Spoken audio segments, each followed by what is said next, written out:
am I 20 years old and I already did what I'm supposed to do? Is this what people are gonna forever know me for what I did when I was a teenager? Oh yeah, Adapt, you gotta go change your gamer tag so we can have a full face. No, you're kidding. Our brand is now under the control of people who had no part in it, who never picked up a controller in their life, never played Call of Duty, never watched ill cams. And so now I'm sitting here and I'm hearing from these people like, nah, like, I think we're gonna do this. I'm like, what?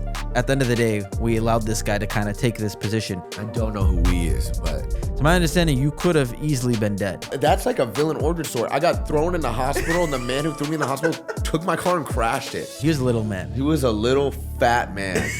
I come home, bro, to the FaZe house. Was gone for like a night, 2 nights. It's so funny. I come home, nothing's there. Yeah. Everything that I own, that I belong, that I hold of any sort of value is gone. It's gone. I'm not even kidding. Wow. Oh, there we go. What a year, dude. That is insane. I know. Like, I knew some of this, but like, when you piece it all together on a timeline, that is like...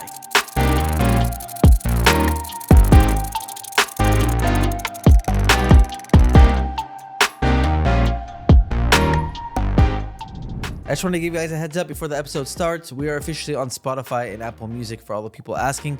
You can check out the links in the description. And also for anybody that used to watch my gaming videos, I'm actually launching a gaming channel in the description. Check it out. Thank you for coming by. Ibinator. Thank you for coming by my office. It's not my office. Nice. It's not my office. I mean, low-key it is, though. Kinda, something like that. No, but I'm very excited to sit with you, my guy. Me too. This has been, it is good to. It's always good to see you. Every time I see you, I laugh a lot. And I'm sure we're gonna laugh a lot here. I appreciate you. You were one of the funniest people I know for sure. We're just talking about this, but I've always said it. I love seeing. Whenever I open Twitch, I go to your stream. Anytime I see you live, I'm like, just tune in. I see you sometimes in the chat. I do. Within like 5 minutes, I'm cracking up at something. So it's been nice to see. I'm sure everyone watching that has seen you is very happy to see you popping off on Twitch this year. And yeah, with this show, you know, although I know you very well. I'm gonna start off, and I'm gonna ask questions as if I don't know you. Okay, so although I may know some of the answers, I want to know about FaZe Adapt, Alexander Hamilton himself. All right, your childhood. So let's do it. Give us some. You know, again, you're one of the people that's been very open with. You know, your people know all your sisters' names. Your mom. They've all been on camera. Right, you've been pretty open. But give us a little background of your childhood, where you grew up, what your family's like. What is that? What is your background like? What's your childhood like? Okay. Well, first of all, thanks for having me. You know I love you. This is dope. I love seeing you make content and back in this space. Even with the gaming chat, we can't really talk about that though. It's the secret gaming chat. But like, yeah, it's so dope to see. I'm so happy that, you know, you're doing this, and it's cool to be here and be in one of these videos because I've seen you start to pop it back off. So hey, I it's love cool. that. It's cool to have you just as like FaZe Adapt, but like you're also one of the biggest streamers on Twitch now. That's what they, you know, have from a different angle. You're like a huge streamer now. I'm like starstruck a little bit, but you know, you're my roommate at the end of the day, my old little guy. So no, we really thanks were, for coming, bro. Yeah, I remember I didn't know if you were gonna make it home to New York that one day. But we'll get to that clip later. But background, I mean, I grew up in Arizona. We lived in like Phoenix, Arizona up until like 5th, 6th grade. I moved to Pennsylvania for like a year. My dad was a lawyer. My mom was like a stay-at-home mom. So my mom was kind of really busy, always like picking and dropping off me or my sisters from school, or like my dad was working a lot, but we would always play basketball. There was like a few years too where he would coach like the rec team that I played on. But it was nice. Yeah, I was very fortunate. We moved around a little bit. I remember I lived in Pennsylvania for a year because my dad switched jobs, and then my family hated it. We moved back to Arizona. That was like around 7th, 8th grade, and it's kind of like when I really started to get into gaming. Yeah, I mean, it was nice. I love Arizona. I'm not at the beginning, like, because it was so new, like what I was doing, like to be able. I mean, you probably know more than anyone.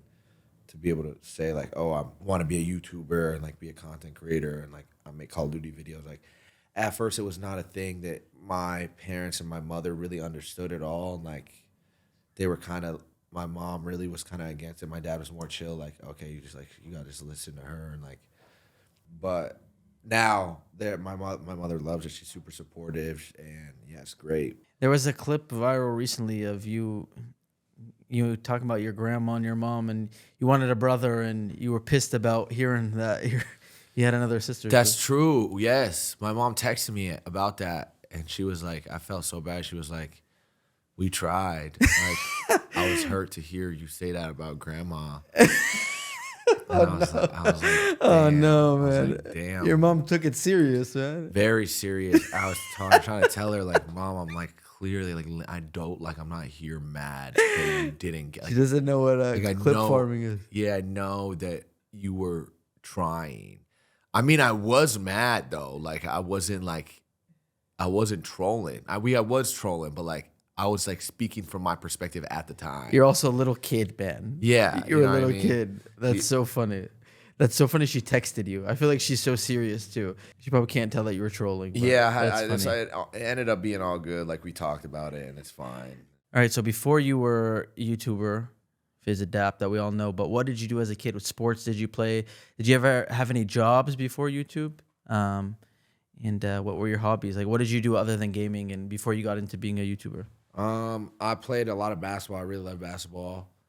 I wanted to, like, just like every kid does, I wanted to go be a hooper. Like, I wanted to go to the league, and I would play. I played on like my rec team, and then one year, I think it was AAU that I played on in Pennsylvania. Maybe it was like definitely like a rank up though. I remember because like the competition was a lot better and stuff like that. But I wanted to hoop. But then I got cut from the team 2 years in a row on first cuts on Halloween. And I was like, damn, I don't know if I could do this. And I just started playing video games. After the first year, I was like, okay, Michael Jordan got cut from his freshman team. I feel like a lot of kids hold on to that. I definitely was one of them. I was like, Michael Jordan got cut. I'm just going to do, like, it's all good. So I went and I, like, worked mad hard, like, and went to every open court and went and met with the coach and had him. I remember he was a math teacher, Mr. Wild. I remember going to his class, like, at lunch. I'm like, yo, can you give me to work on and, like, drills? So next year when trials come around, like, I'm way better. I would go walk to Aviano every day and do these drills by myself and go to the open courts and go to the gyms. And I went and did the Pinnacle Summer League. And I got cut on first cuts again. I'm so mad. Yeah. But I ended up playing video games more because of it, and that kind of worked out. So I had a similar thing with baseball. I had a dream to be in the MLB. I got cut instantly from high school, buddy. I remember they put up the names all my friends made, and I got cut. And I was like, well. Then I ended up graduating high school early, and I never talked to any of them again and just joined FaZe. We weren't meant to be athletes. Maybe you were, but not me. I mean, although I'm stronger than you. I don't know if you are. I've beat you in some FaZe weightlifting in the arm wrestling that 1 year, yeah. And the bench press video. Thank you very much. Nah, but I mean, we could do an updated one if you want. I don't work out, but I'll still go. I'll go bench. Did you beat me in bench press? I did. You could see it on Weed Lake. I got How much did you bench? I got the receipts. It was like, listen, like 235. It's like 275. But the thing is, if you go analyze it, you know, I'm not sure if it was like a real bench press. Yeah. If I did that now, I think I would tear everything in my chest. So you're definitely athletic. We've seen you on the basketball court with the new guys on stream. But so did you have any jobs though early on? By the time I was old enough to apply for a real job, I had already been on the internet making money. Like I had like income by the time I was 16. Like I had like genuine like money coming in. Yeah. But my mom still made me apply for a job, which was mad annoying. What'd you apply for? Tilly's. She made me apply at Tilly's in Desert Ridge. I was like, Mom, I'm making money already. Like, she's like, no, you gotta get a job. And I applied at Tilly's, and I remember like on the spot, they kind of just like felt it out. Like I filled out a form, but on the spot, the dude was like, can you name these brands on the wall? Couldn't name any of them. So I never got a call back. Thank God. You get rejected from Tilly's. Yeah, never. I mean, that's totally cool. I mean, I didn't even want to apply. My mom made me apply. I'm just picturing you as like you as the 16-year-old kid I know. I could just picture you inside Tilly's. Because my best friend Mo worked in that same plaza at Hollister, and like I would come visit him, and my mom was like, "Yeah, you got to get a job. You're 16." I'm like, Mom, why do I need a job? I'm making money. Like, and I'm making a good amount of money, like more money than any 16-year-old probably should be making. Yeah. You want me to sit at Tilly's and sell DCs for 7 hours a day? Are you crazy? But I couldn't say that to my mom, you know what I mean? Yeah. So So you've spoke about it a lot that your mom used to take your power cord from your Xbox and stuff like that. So Bro. and you had to kind of finesse your way. What is that? Tell us some of those stories. What happened? Why was your mom so against it? She did not with this. She was not with it. Bro, Norden could tell you too, because there's a time when me and Norden were in a Skype call, and I can't remember what it was, bro. My mom was mad about, like, she just did not like like, by the way, I should preface all this with now, I love my mother. We have a great relationship. She's very supportive of everything I do, and it's always reminded me of that. But at the time, no. At the time, which she had some right. Okay, which is understandable. Yeah, it's understandable. Yeah, Like, I look back at it now, and I'm like, okay, I get it. My mom wanted me to live like she was very traditional, very white, like was raised in a certain way. Yeah. So like this whole concept of like doing content and stuff on the internet was, especially 10 years ago, was super foreign. Yeah. So I don't blame her. I don't hold it against her. But at the time I was like, are you for real? Like, I'm trying to join FaZe. Like, she would like take my controllers, and like I would have to be passing my classes to even play. Like, I would only be allowed to play the game on weekends. And I remember I was trying out for FaZe, and like I'm thinking in my head, I'm like, I'm in the top 20, and I'm literally allowed to play 2 out of the 7 days in a week. You're in like, the top 20 of the FaZe 5. It was the FaZe 5 challenge, and I like, so from like 100,000 people down to 20. Yes, and I'm in the top 20, and I'm like only getting like a few hours a week, because then on the weekend too, I would play in my rec league basketball game, and I'm like, damn, bro, I like, whatever. I made it work, and there were times I would finesse and like cut off like PS2 controller. I could cut the wire from the PS2 controller and give that to my mom. That worked a little bit. It got patched. I would sprint home. And like load up my PVUSD portal and inspect element everything. So it said I had at least 70% in all my classes. So I was passing because that's what I needed to be able to have my controllers. And my mom would quickly like come look and see if I was passing.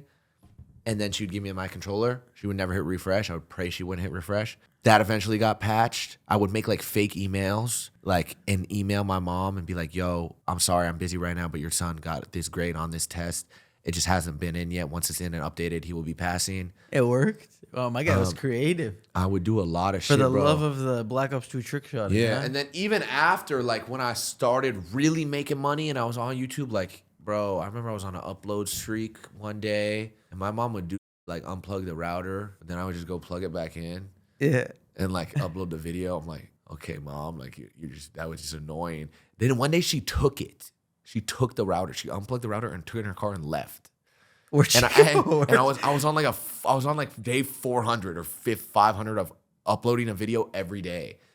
And like we would argue all the time, bro. We would argue all the time, and she's just like, I don't even remember why she did it this time. But I remember being so mad. I put the video on like an SD card, threw it on into a MacBook, and like went to a friend's house or something like that, uploaded the video there.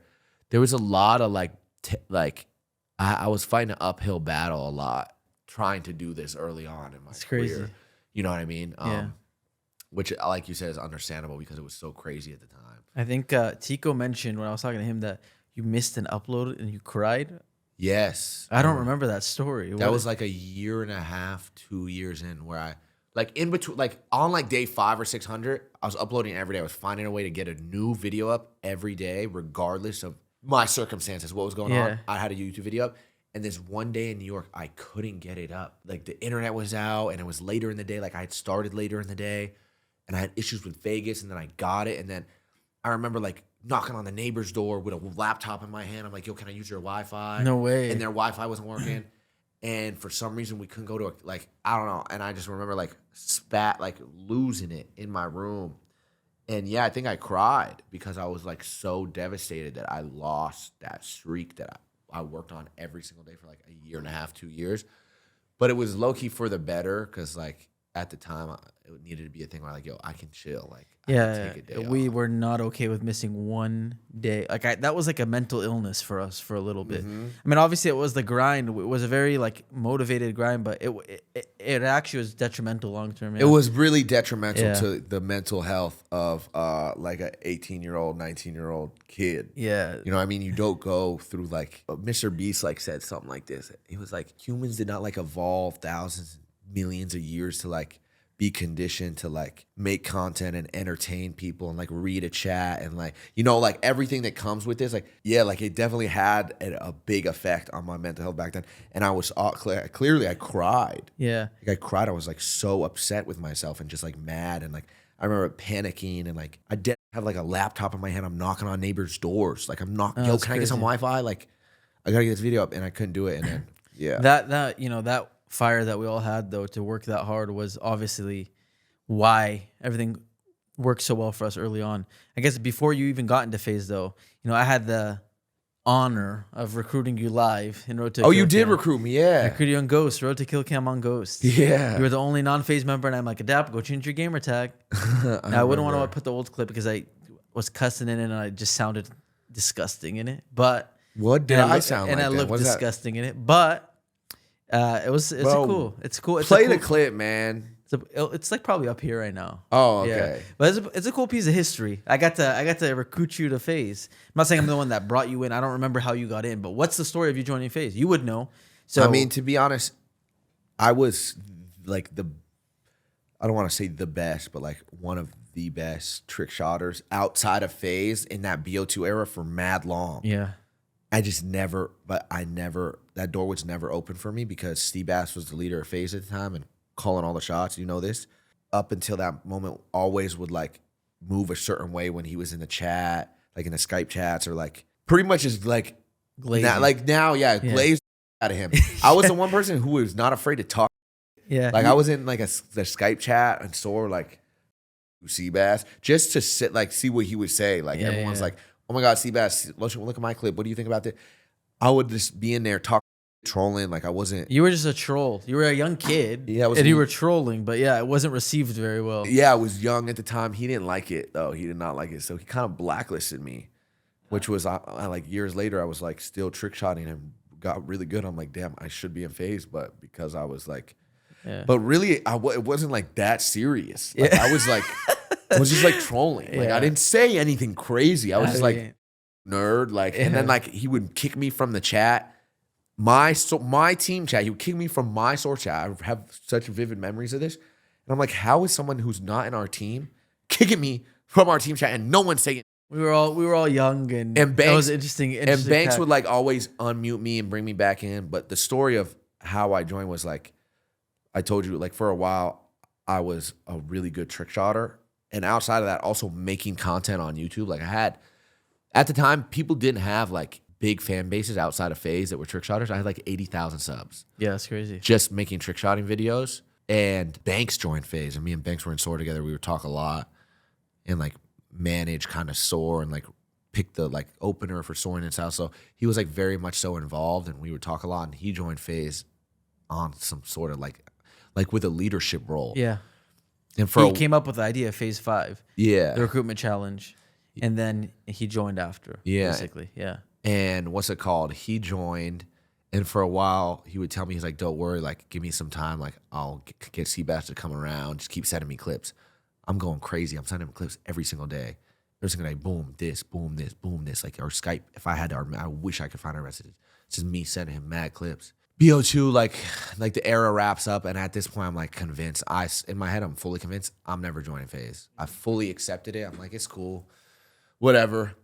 Ghost comes out. We're doing the 6-man. I'm the only non-FaZe member in the lobby, which wasn't rare, by the way. Like I was all very much so in a lot of those lobbies. That's why when you hear my reaction, I was genuinely like shocked, like ecstatic. Like I was like, what? Yeah. Like really? Like I thought it was blacklisted. Yeah. I'm like, wait, like I got in? Yeah. I'm like, what? Go. Yeah. And then from that moment, I was like, okay, now that I'm here, because a lot of people would join FaZe, and that was like that was like the finish line for them. They're like, okay, this was just like a fun hobby. I wanted to see if I could beat the game. I got in FaZe, I'm done. I was like, nah, like this means you gotta go harder. So I promised myself, I was like, okay, I'm gonna make a YouTube video every single day. I'm not missing a single day. And I did that like up until the New York day. Mm-hmm. Crazy. Yeah, man. I think it's shocking that there's like a few people that joined FaZe and they never put out one video with FaZe. Never. They stopped. Like a lot. Well, it's insane. It's insane. I never understood that.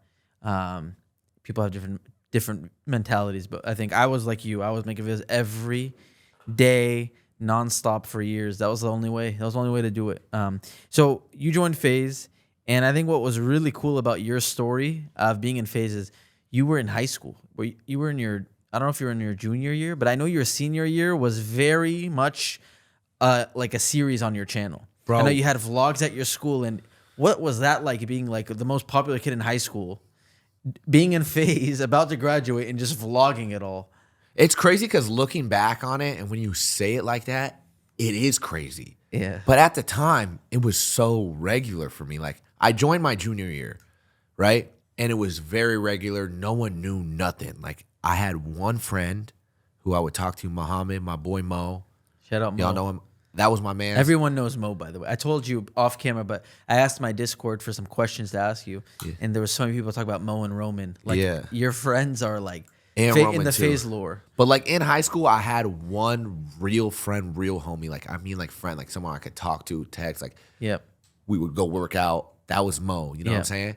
Other than that, I didn't talk to no one. No one really knew my name. Really, all the way up until your junior year. Bro, no one really, like, yeah. See, that's crazy to me as your friend, knowing your personality. Like, I was a lot like more quiet and shy and like a lot more, I don't know. I think about it a lot. I think just, I was younger, obviously, and I just didn't have enough experience in different like social settings and things like that. So that's why I was a lot more comfortable on the game. yeah. Like, that's where I developed a lot of like that sounds crazy, but like social skills and like how to like hold a conversation with someone and respond in certain way. Like, No, and then, same. and I would go in IRL and I'm just like, didn't know, like, you know, I would be scared and nervous because I didn't feel comfortable. Yeah. But Mo was my man's. But up until my senior year, no one knew. No one knew that I was a YouTuber and that I made videos and that I had like, I don't know, like 400K at the time until That's crazy. Until the one video I made calling these two girls, I called them stupid. Oh, no. Bro, it wasn't anything crazy, but like we played this game called Senior Assassins. Long story short, I was making videos every day. So I would pretty much go home and talk about whatever happened that day, if there was a story. Because sometimes there'd be cool stuff to talk about. Sometimes I'd be like, oh, I can't wait to go home and tell this story and upload this video. But something happened pretty much in this game I would play. It's called Senior Assassins, where like you're with a partner. Mo's my partner. There was a prize pool of like a couple $1,000. If you get shot with a water gun off campus, you get eliminated. Anyways, they like lied and said that I got shot with a water gun, all this stuff. Like, I didn't. I had my floaties on. I was in my car. And like I told the story. And when I told the story, it was like fresh after it happened. So I like came home and I was like, You were pissed. still turned up. I'm like, I can't believe these. Tried a lot. I was wilding though. I should not have been speaking like that. I was mad. And then pretty much what happened, how everyone in my school found out is, I told you this was a game all the seniors played, right? Yeah. So when someone got eliminated, this page would post a photo of the senior that got eliminated and be like Eliminated. like whatever the person's name is, eliminated. They posted the YouTube link and said, no. disqualified unsportsmanlike conduct. Oh, no. To the link to my YouTube video. So your whole... Everybody in my school saw this. I'm telling you, for years they had no idea. That's crazy. That is probably such a crazy like lore in people's lives. Like people that went to high school together, they like that moment of watching that and being like, wait, what? Bro. Even those girls. Bro, Sure, they yes. still talk about that. One of them was in my English class. Bro, I was in the gym. I remember being with Mo, and he's like, bro, do you see this? Because I think I had noties on for that page. Or one of us did, so like we would know if like like something happened. And I'm like sitting there like, oh my God. And the next day at school was crazy. The next day was the craziest part because they got posted like at like night, the afternoon. And I just remember going to school the next day. And I'm like in certain classes. Like I told you, I didn't talk to no one. I had one homie who I really would like kick it with, whatever. Other than that, I would headphones in, chilling, go do my work, go home. I'm in like English class and I'm hearing my voice being played through people's iPhones in like people. A lot of people don't even know I'm in this class. Yeah, that's how like ghost I was. You know what I mean? Like like I'm like sitting in the back of the class. I'm hearing my voice being played through people's iPhones, and then like people are talking about it amongst each other before the class.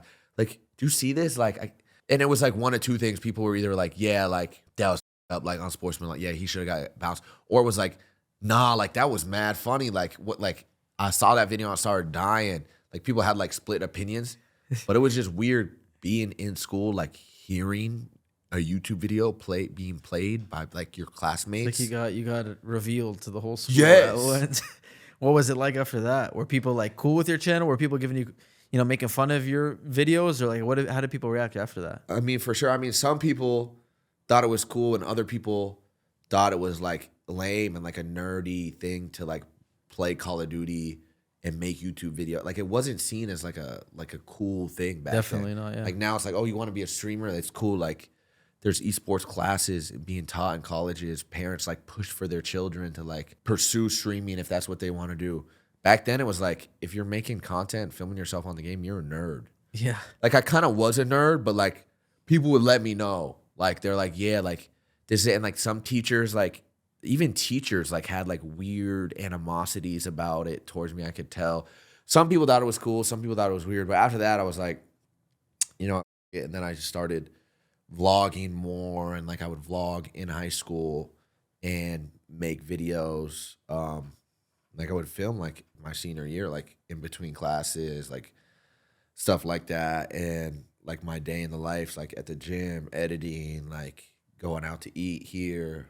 So like to answer your question about like what was it like, it was crazy for sure, because I just remember how everyone will act. Like I was in school with these people for like 4 or 5 years. And 5 years. Like, oh, you're saying before high school? Yeah, like it's like, did you repeat your senior year or something? No. We don't know. No, about? like 8th grade. Yeah, like 8th grade. Yeah, no, I hear you. But like, and then like I never had no conversation with them. They never bothered to go out of their way to talk to me. And now it's like I'm a senior, and now it's like it's super up. I'm getting 100K subs a month. Yeah. This and that is happening, and now it's like people are like, "Yo, like, what's good? Like, I could get a shout out on Twitter. Or, like, you could follow me. Like, you could help me start my YouTube channel." And it's like, what? So that was your first kind of experience of that. I mean, we've had a lot of that now, unfortunately, over the last decade, of those weird relationships. Yeah. Where people are looking for something. Or the opposite, when you have nothing to give them, they disappear. But like that was your first probably time seeing that happen in front of, like, live. Yeah, someone in really real coming for time. you, like, and you could tell they're trying to use you. You know what I mean? In real time, yeah, seeing people like who you would see every day, and now they're like, "Oh, this is what he does. Okay, now I feel like I should go talk. We're friends now. Like Yeah. now we're cool. Like now we're friends. Like what? Well, that was only a couple months, right, until you graduated. Yeah, it was like 4 or Okay. 5 months where it was like really going crazy, where it was like 6, 7, 8, 900K all the way up until $1 million right before I graduated. That's right so after I graduated. So crazy. I know you've spoke about your teacher, like, as your senior year, you had to write kind of like your dream, right? Or what was Yeah. it?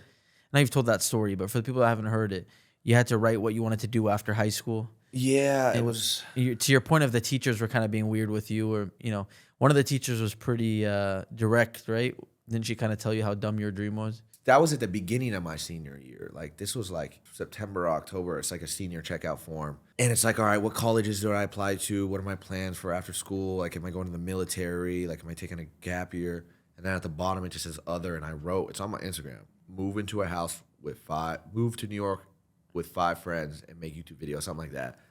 And I turned it in, and like, I remember my physics teacher, who I actually really love, by the way, she was always very nice, but she saw that and she was like, Alex, like, come on, like, you got to start taking life serious. Like, this serious is not a joke. Like, and I'm like, I am taking it serious. I know it's not a joke. It's what I'm doing.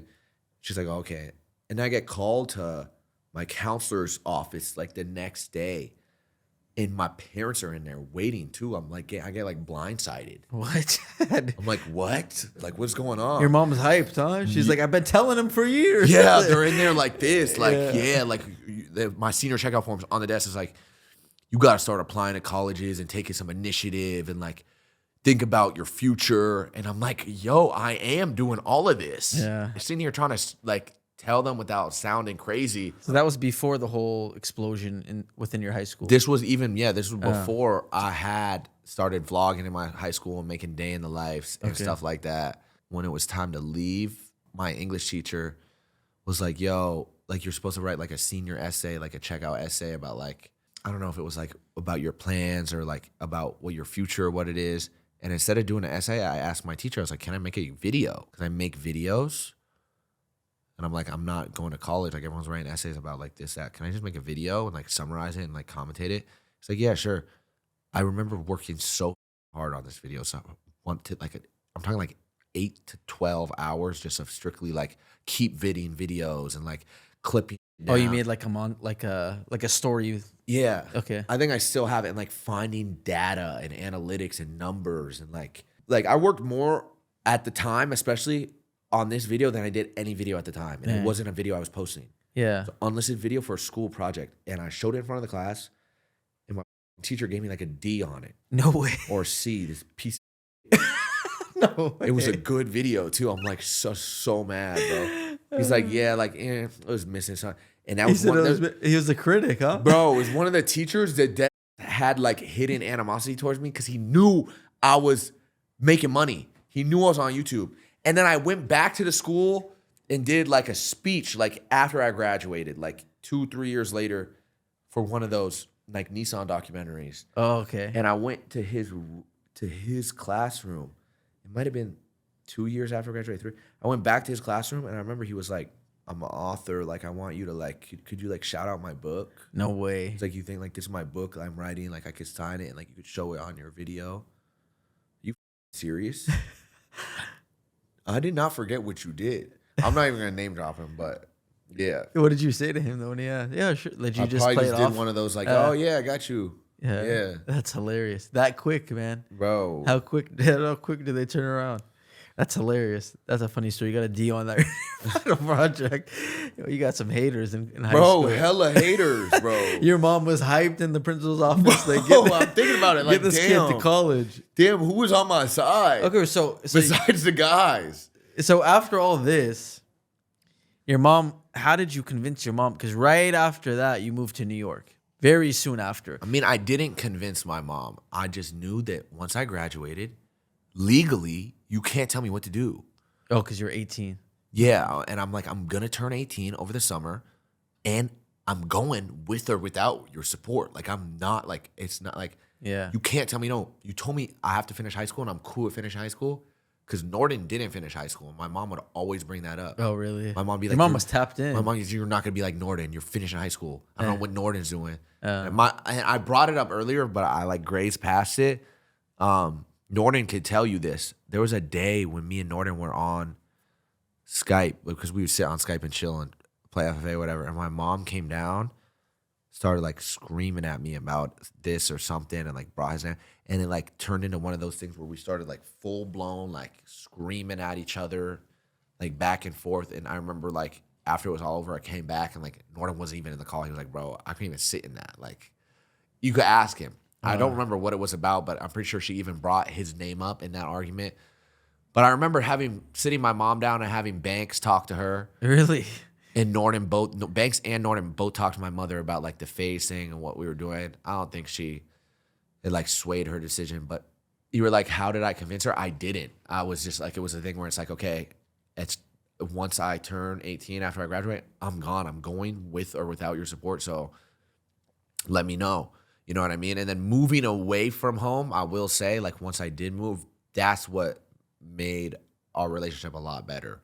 You know what I mean? Once you realize, like, that, like, you're not seeing your mom every day. She's not in your life every day. That's one of those like, we don't really, I don't know about you. I mean, myself, that was rough for me at first. I feel like we all kind of went through that at the same time.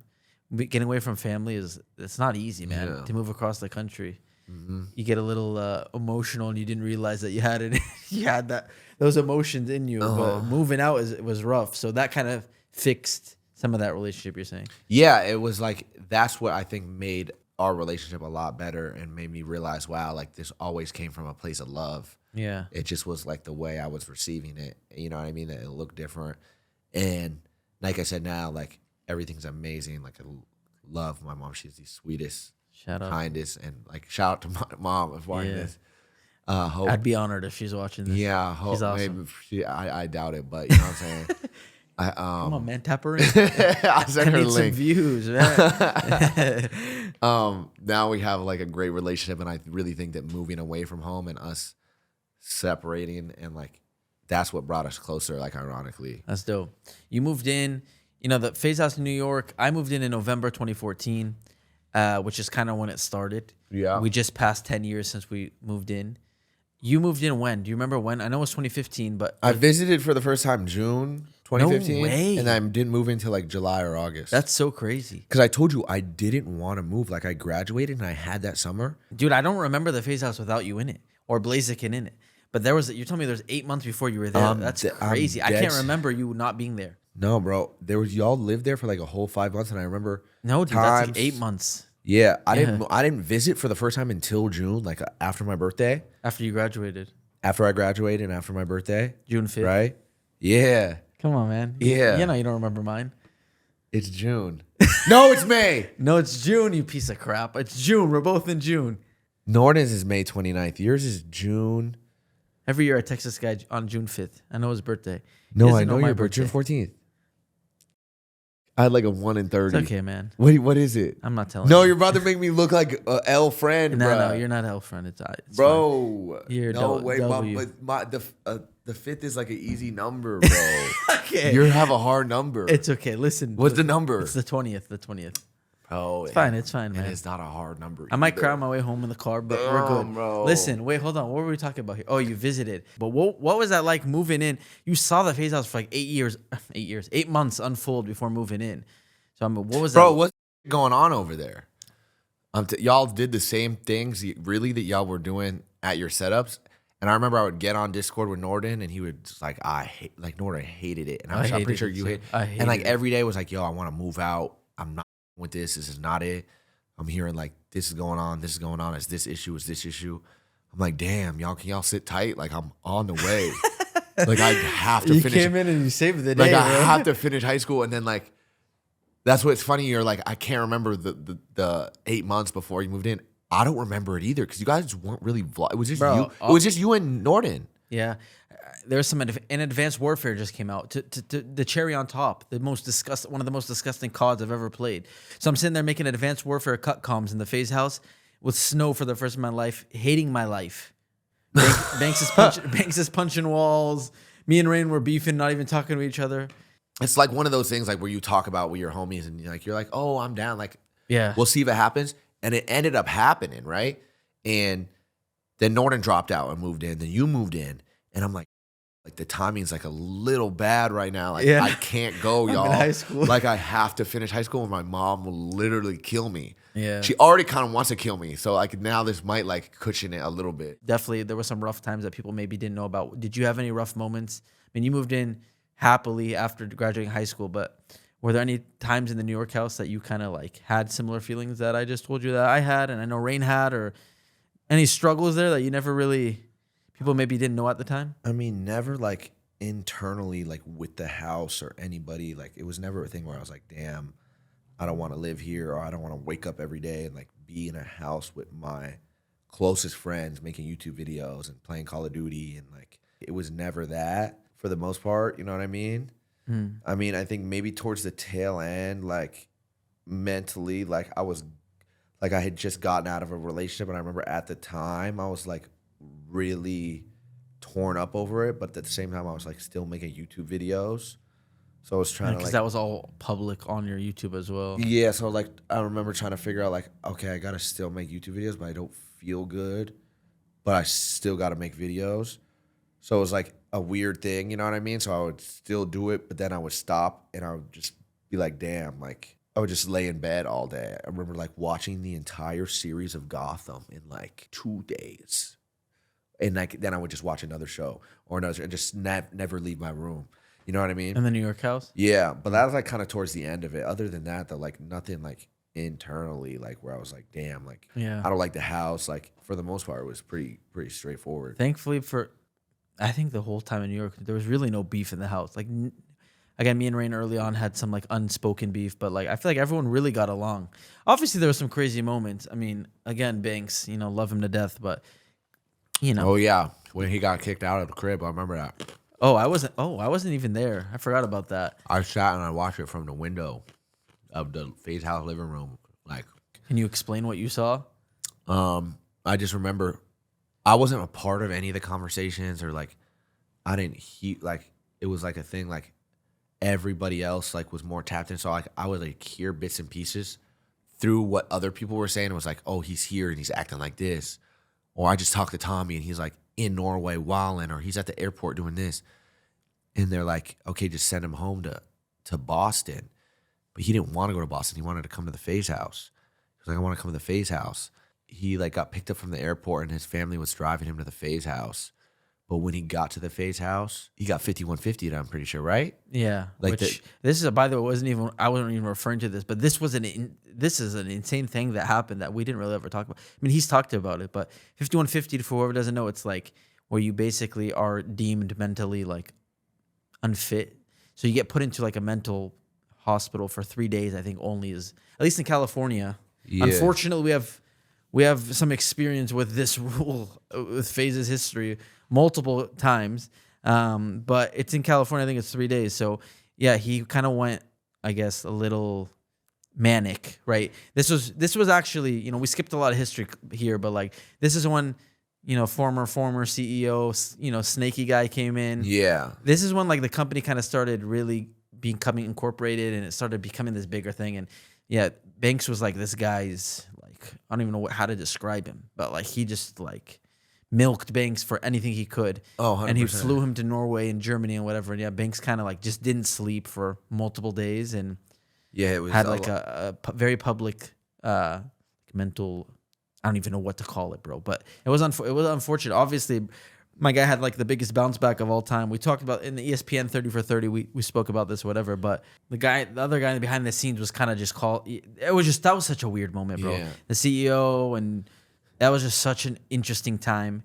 And we ended up moving to LA very soon after. But before we go into California, this is in the New York house. Couple, again, like I don't want to harp on it too much, but clearly, I think you referenced it earlier that you crying for me in the snow. Yeah. Very viral clip. I still see it tweeted at me every day. Yeah. I don't know I never asked you this, but why the hell did you even get that idea to make that video?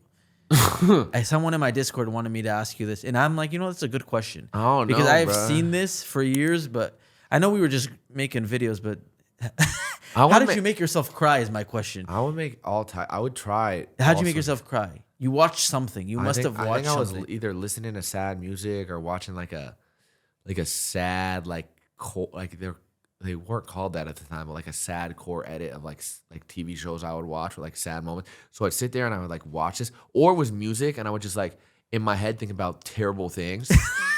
Sound super dark, but I would like think about terrible things, and then I would start crying, And then you'd record. and then I'd be like, all right, bet G7X.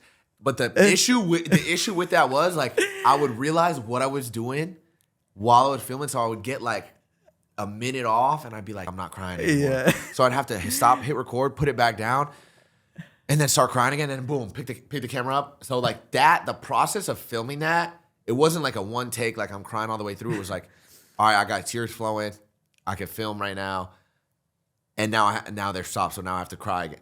So I don't know. I think I was just like listening to sad music. Yeah, that's funny. That's a legendary clip still getting tweeted to this day. Yeah. After New York, moved to Newport. Big house. We were dreaming of like a nice house in California, and it was a beautiful house. Such a nice, still to this day, my favorite home I've ever lived in. Yeah, that was like a dream house. It was very fun. I think for so many years, I look back at that time as just like I just blocked it all as like a negative thing. But like, dude, honestly, there was a lot of fun in that house. I really enjoyed, I think the first 2-3 months, like that time was a lot of fun. Up until the apocalypse. The apocalypse did hit and hurt us all. But whenever I talk about this time, I feel like this was just an interesting point in all of our lives where we all reached the age of like 20, 21. Yeah. So you kind of start growing up as a human and your interests start, going in a million places. So like, I don't remember, correct me if I'm wrong, but I don't remember one party ever thrown in the New York house. No. Or I don't remember anyone ever going out or ever doing anything except grinding. That never happened, no. Right? And I think when we moved to LA, people started making friends. People started, you guys all, we saw your pictures. Hold on. I'm not going to show them all, but we got pictures like this, right? This is LA, right? In LA, like you guys started buying designer and jewelry. It was the music that you guys were listening to at the time, I think, really impacted. For sure. But so everyone kind of grew up and started just, I think, not growing apart necessarily in some ways, but Everybody had their interests. I always say that. I just think it was like, after grinding, like you just said 500 days in a row of making video. We did that for so many years. I think it was a natural thing that happened in California. But what is your general thing of that house in Newport? Like, what do you feel about that house? Obviously, we're not going to compare it to New York. Clearly two different times, but like, yeah, what do you feel about that era? I loved that house, and I loved the content I made in that house. I think that was when I made like my best YouTube videos. When I really went on like a good run on YouTube, that's like when I know I would post videos every day, and I had that like streak where I did that.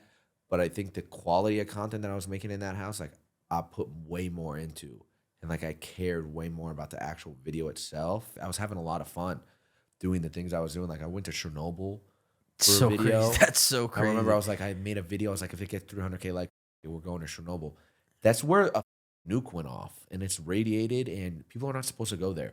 I went there for a YouTube video, bro. Me and Roman, and like I was making skits, and like I started trying. Like I hired like cops to like fake arrest us and like do an interrogation, and like wrote like a script for it, and then like if I did a vlog, like I would plan stuff out for that vlog, and then I would edit it. Like when I think of that house, I think of like really like honing in and like on like YouTube and like actually making videos and like being proud of like the video that I was making. And I think like that was my best era.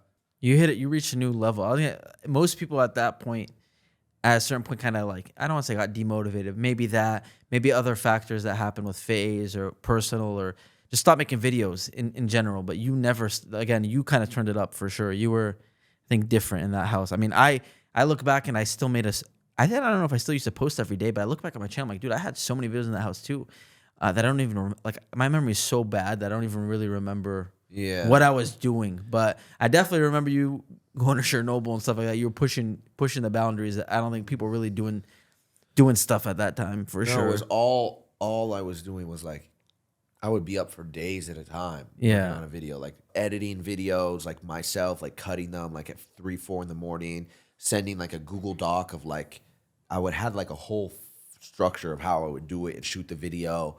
And then like I would edit it myself, and then I like cut it down myself and send it to T-Wop, and then send him a Google Doc of like, okay, here's the timestamp. I want this here, this here, this here, this here. And then he would add his own on top of that and send it to me, and I would post it, and I was like, okay, on to the next one. Yeah. And some days I would finish all of that, and it would be like 7, 8. I would see the sun, and I'd be like, all right, I'm going to just stay awake. And I would just push through, like stay awake 2 days at a time. It was really bad and really unhealthy, but yeah, that era is also, again, like that's when we had this new structure being formed around FaZe. For anyone that doesn't know, the CEO that we've all spoken about, and I've never said his name, but I know Rain's been throwing his name loose recently. for sure. But he came in and whatever, started structuring the business.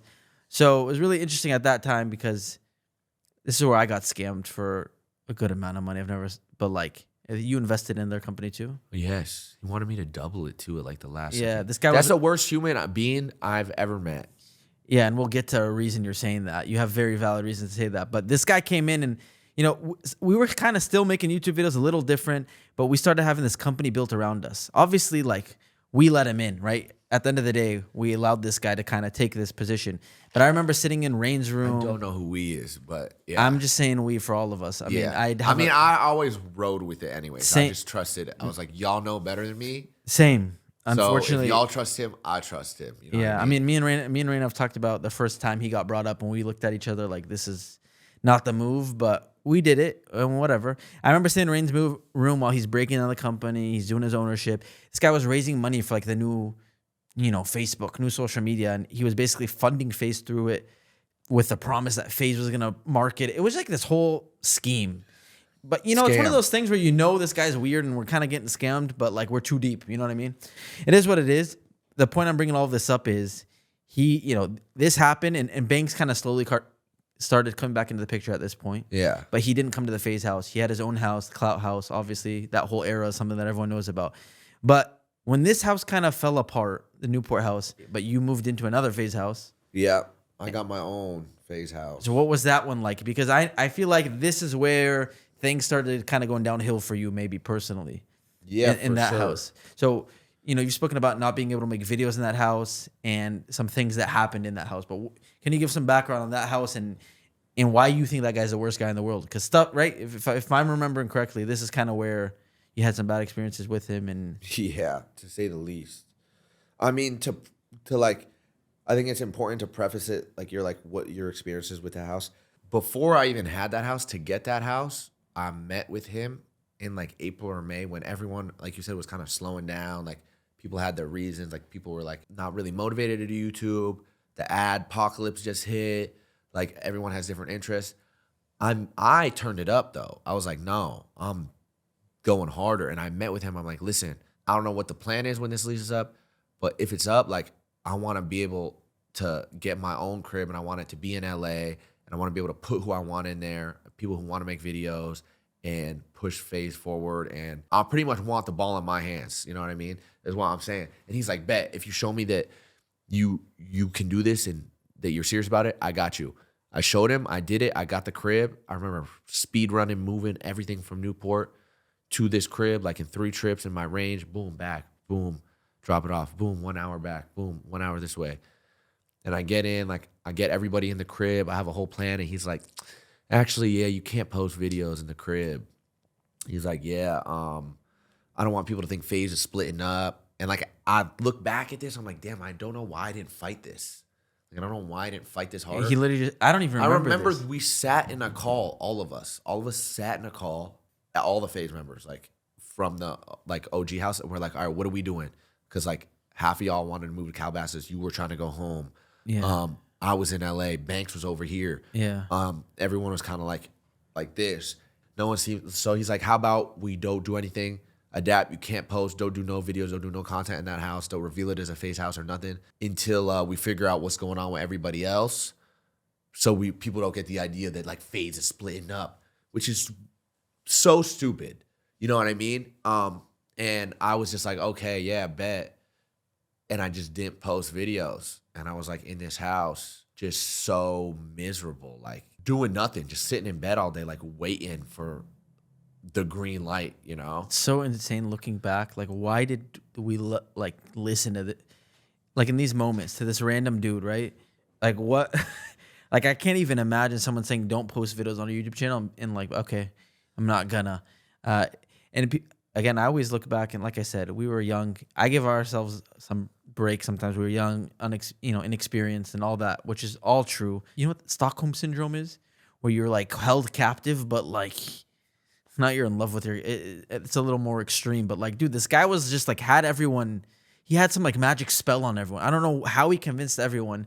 He's just one of those soothsayers He's with a the master tongue. manipulator. Yeah, with the tongue. And especially because we were young, bro. We didn't have like experience. Yeah, and he's raising hundreds of thousands, if not millions of dollars, and Yeah. like this is where we started getting these false promises first, I think. And it's like, dude, when you're 20 years old and you got some dude like acting like you're holding, you're just gonna be good. We're gonna make it, and it's not even like, oh, we're gonna, it's not even like this is you're gonna sell, cash out, and leave. Like they're putting money into the company, invest in our company. It's gonna be worth so much money. Look at this investment. It was our first look into like what the investing and like listen. We didn't know what any of that meant.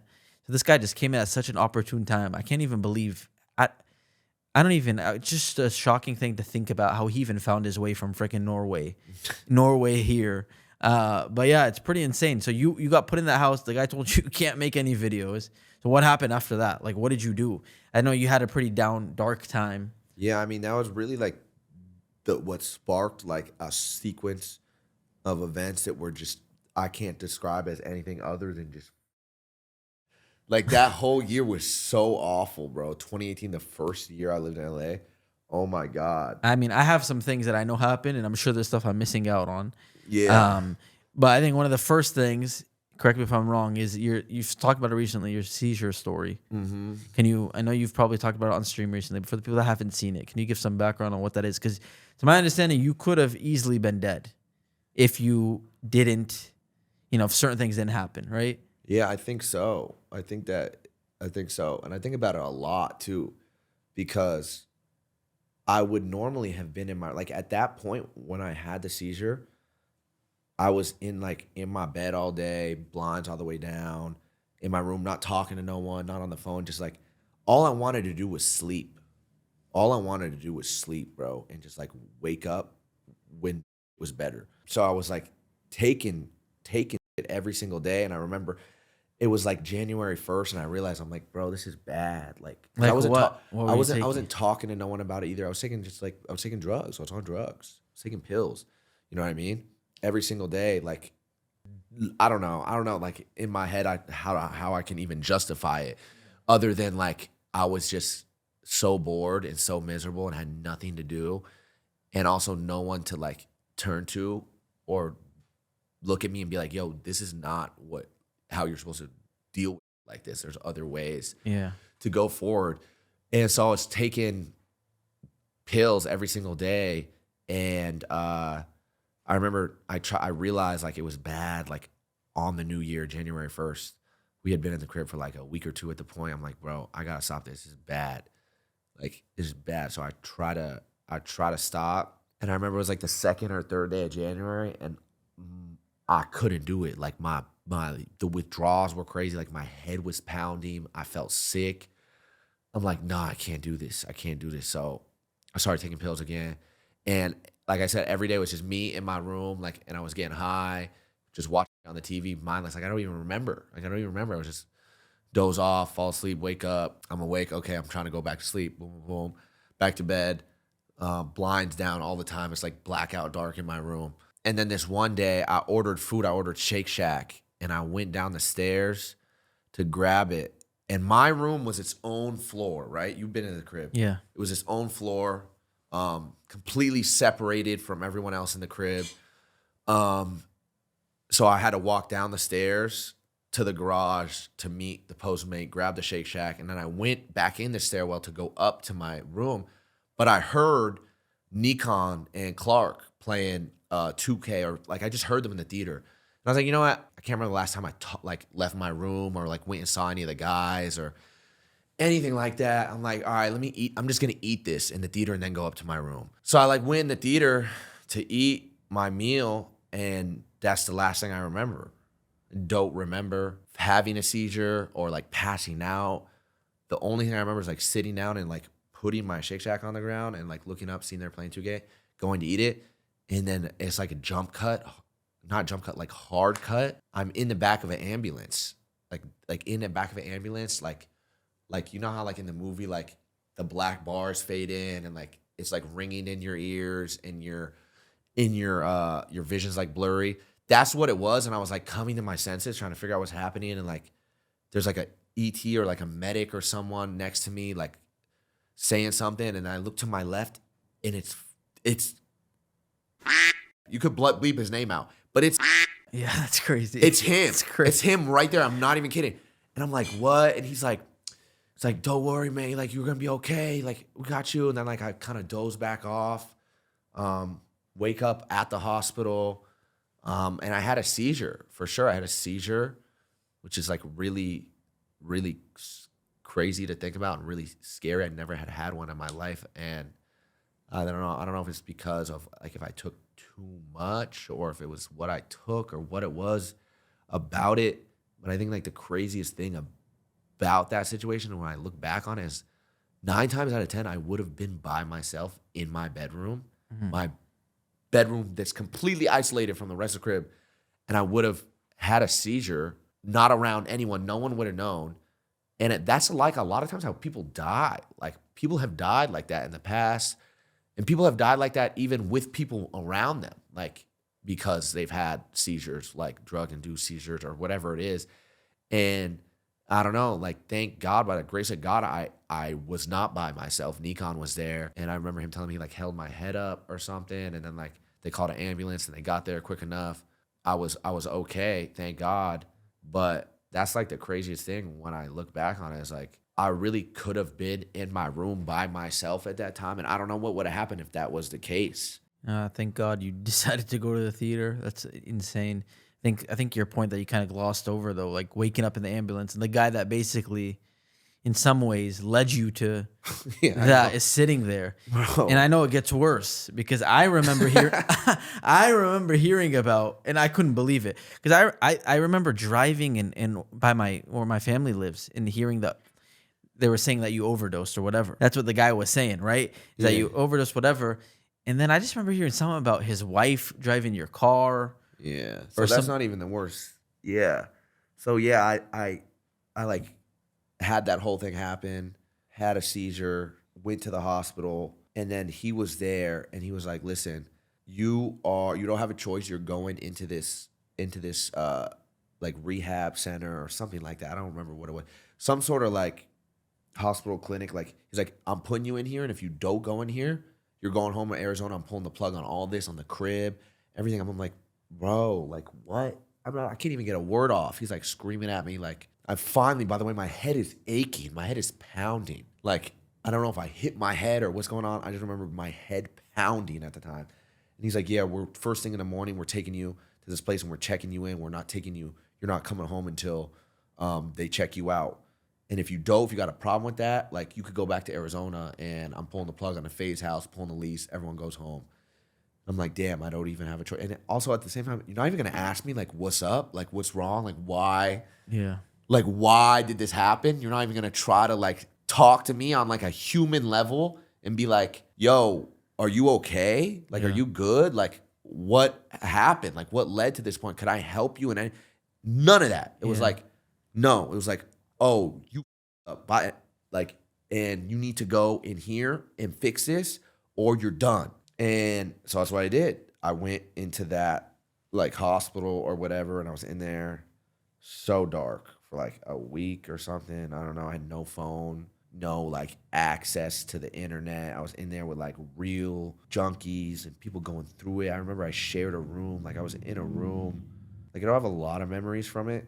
I don't know if I just like deleted them from my brain, but like I was like in a room together like this, and there was a guy who was in the room with me, but there was a curtain separating us, and he was like connected to some machine, and he was breathing mad loud, and we and him would sleep like in that room together, and it was just so like daunting, like the sound of the machine and like hearing him. And then every now and then like a nurse would like come in with like a cup, and it's like here, and then they would leave, and then What's I'm just in like the cup?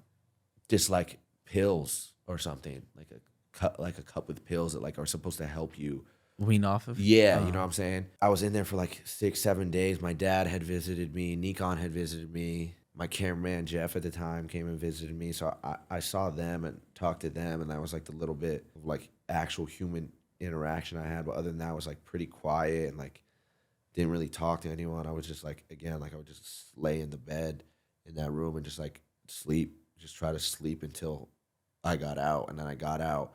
And I got out and this fool crashed my car. This fool took my car while I was in the hospital and crashed it. The CEO of FaZe Clan. He took the car and crashed I'm laughing because how ridiculous that is. After all of the story you just said and him yelling at you and him being the reason, basically. One of the only things he asked, did he even ask you to borrow it, or did he just tell he you? didn't ask He me to just borrow took the it. keys. Bro, he told Nikon, he lied to Nikon. He was like, Nikon, I talked to Adapt. He said I could use his car while he's in the hospital. A hospital, by the way, he threw me in. And the only reason I'm in there is because of a decision that he made that sent, you know what I mean? I'm not going to start like getting all that. No, but I mean, we heard the story. It's him. But anyways. Obviously, like, anyways, go ahead. I get out of the hospital. I'm coming up to the crib. I open the garage. I see my Range Rover. The whole side of the Range Rover scratched. I'm like, wait a second.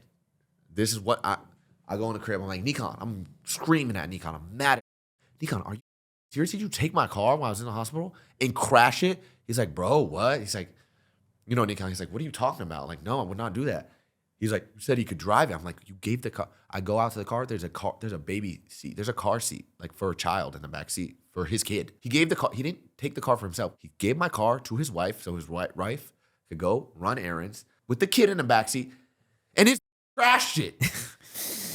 This is just one of the moments with him where it's like you realize that he is the number one fraud that you will ever meet, because like this guy acted like he would constantly say stuff like, I never have to work again in my life, I just love doing this and that and this and that, and like dude, I remember, I mean, it's not as bad as this story, it's random, but I remember our Counter-Strike team. Imagine me, I'm 21 years old going to a Counter-Strike event. All the Counter-Strike pros are way older than us. I already feel like a little kid talking to them. And they're like, this guy's taking them out to team dinners and making them split the bill with him. Which maybe people that may not sound like a big deal, but this guy's talking to everyone about how rich he is. Then he tells the players of his team, that's not what you do. Typically, you pay for the bill. He makes them split the bill. Like there's just all these random fraud check like that. His car, like could he not afford a car? He had to take yours and crash it. You can rent a car. Bro, are you serious? I look back, I'm thinking about it now, and I remember I called him and I asked him about it. And I somehow got gaslit into believing that he didn't do it. Bro, he was There was a car seat in the back seat of my car. He was a master manipulator. I forget. I just let it go. I was like, oh, he said he didn't do it. Bro, I'm telling you, Stockholm syndrome. Bro, I'm like, oh, he said he didn't do it, y'all. Like, so I don't know. I guess. Fast forward, but like from what I heard, I don't know if it's true. So this is not on record but what I was told was the way this guy got outed out of FaZe at the end of it all was he was funneling money and had his brother and his wife, the same one that crashed your car, on like salary or something. Dude, Bro. What a crazy... That guy is like... that's just a blur. When I really thought he was a real deal, full screen. Remember we were with full screen? Yeah, he made me lose so much money, by the way. Oh my God, go ahead. So full screen was our YouTube partner network at the time. And I got offered my new contract. A signing bonus, right? New contract, and it was a signing bonus on it. And I ran it by someone like, what do you think about this?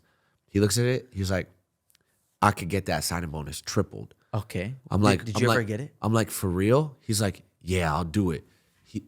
5 minutes later, full screen sends me a contract. The signing bonus just tripled. I'm like, oh my God, he's legit. Like, yeah. And like I had already heard stories from Banks and Tommy and you and everyone. Not like, me. I have a reverse story with that. But go ahead. Like everyone's like, yeah, like he showed me this, he showed me that. I'm like, wow, I'm seeing it. So like I think that moment in particular really like I remember like thinking like, damn, okay, so this like no, that's the thing. Like we had no experience with anybody like that.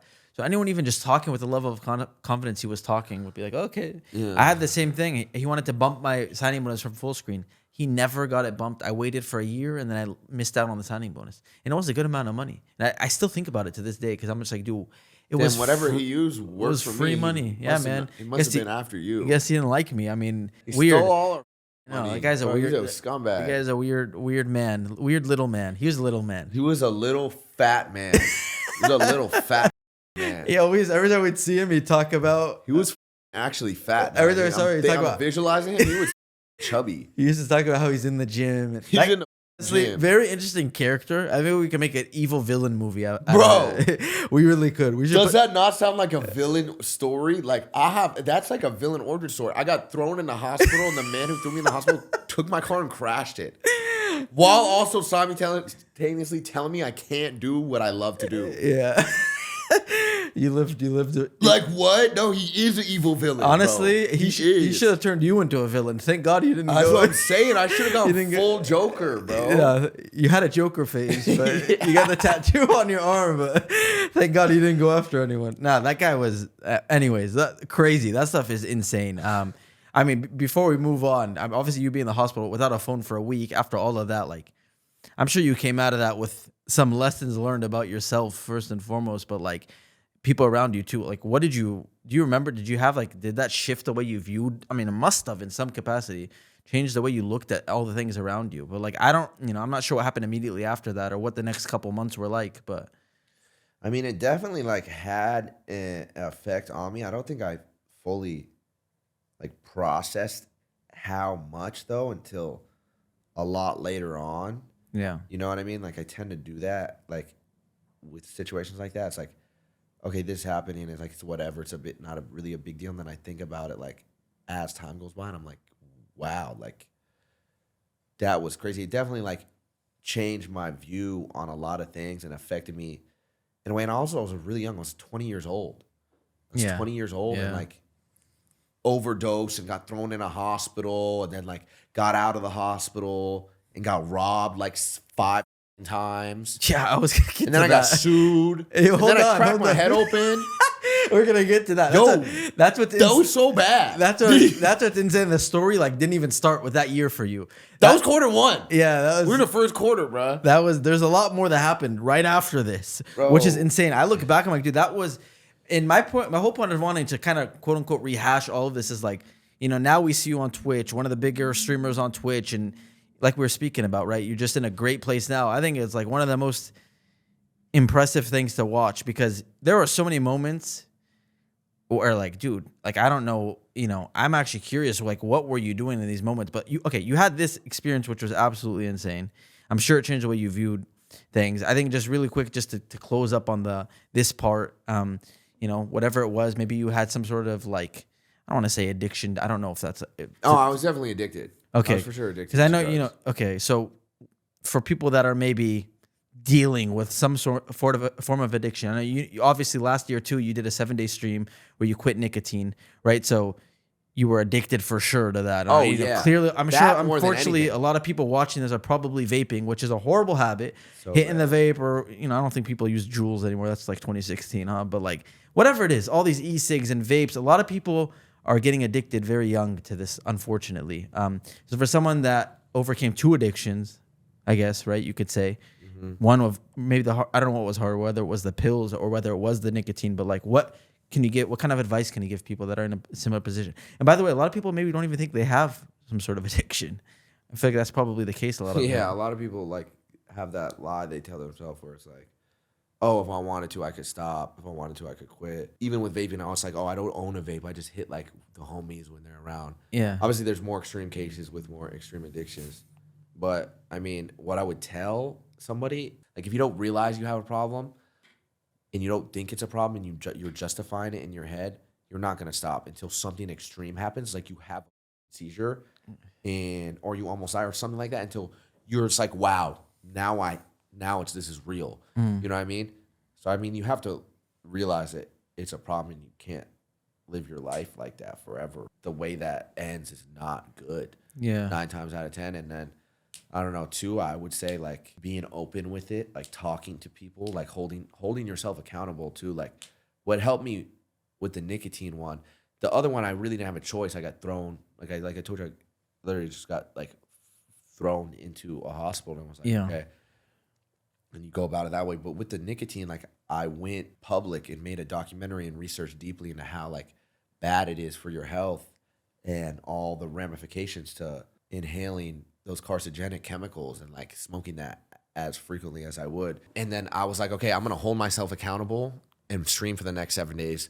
So if I do vape, if I do ever get caught smoking again and hit anything, nicotine, a cigarette, whatever, I'm going to look like a straight fraud. Yeah. Like our friend, our CEO. yeah, like I'm on it. I'm sitting here, I'm screaming, this is horrible. Like I'm Yeah. interviewing victims. I'm going to the doctor and like breathing, like doing lung x-rays. And I'm like, now I'm going to stream for 7 days. Like I just got to get through the 7 days. So I think accountability is a big thing. That obviously helped me. The fact that I completely burnt the bridge and was like, I have to now. I have no choice or I'm going to look like a fraud. You kind of put everything on the line. Yeah. Yeah. And thank God, by the way, I look back and like, that's like the best decision I've made. One of the best decisions I've ever made, quitting nicotine, because it sparked Streaming career. streaming for Yeah. me. Accidentally, I didn't draw it up like that. That's not how it was drawn up. No, you were gonna be done after that. Yeah. It was just like you can't do a 7-day YouTube video, so you're like, I'm gonna do it live. Yeah. I mean, thankfully you quit that. You quit that, which is I'm more happy about. So that happy. you guys are, you're done. Hopefully, and hopefully a lot of people follow you. No, not hopefully. I am. No. I'm saying, yeah, sorry. I know you're done. Thank God you're done. And hopefully a lot more people follow it and kick that habit, because I think a lot of people just picked it up and not think it's a big deal, but it is a big deal, man. It's not a good thing to be. Bro, for real, you don't have You- the freedom. You Like, interviewed someone, right, that like had his lung like popped or something crazy. his lung popped, his lung collapsed. Like he got collapsed. checked out. Like the doctors said he had a cardio. Like if they looked at his cardiovascular system and they said you have the cardiovascular system of a 70, 80-year-old man. And how old is he? And he was like 18. He like speed ran his cardiovascular system and he was insanely unhealthy and like on a fast track So for crazy.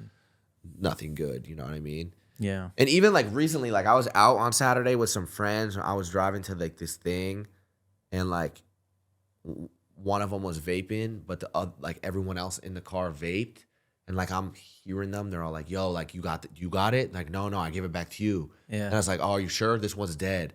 They're like, "Oh, we need to stop." I'm like sitting here listening to this conversation. I'm like, "Oh my God!" Like y'all don't really realize how much of a grip this had. Like, Yeah. like it's very serious, and Yeah. like I don't want to like harp on it and act like, oh, like.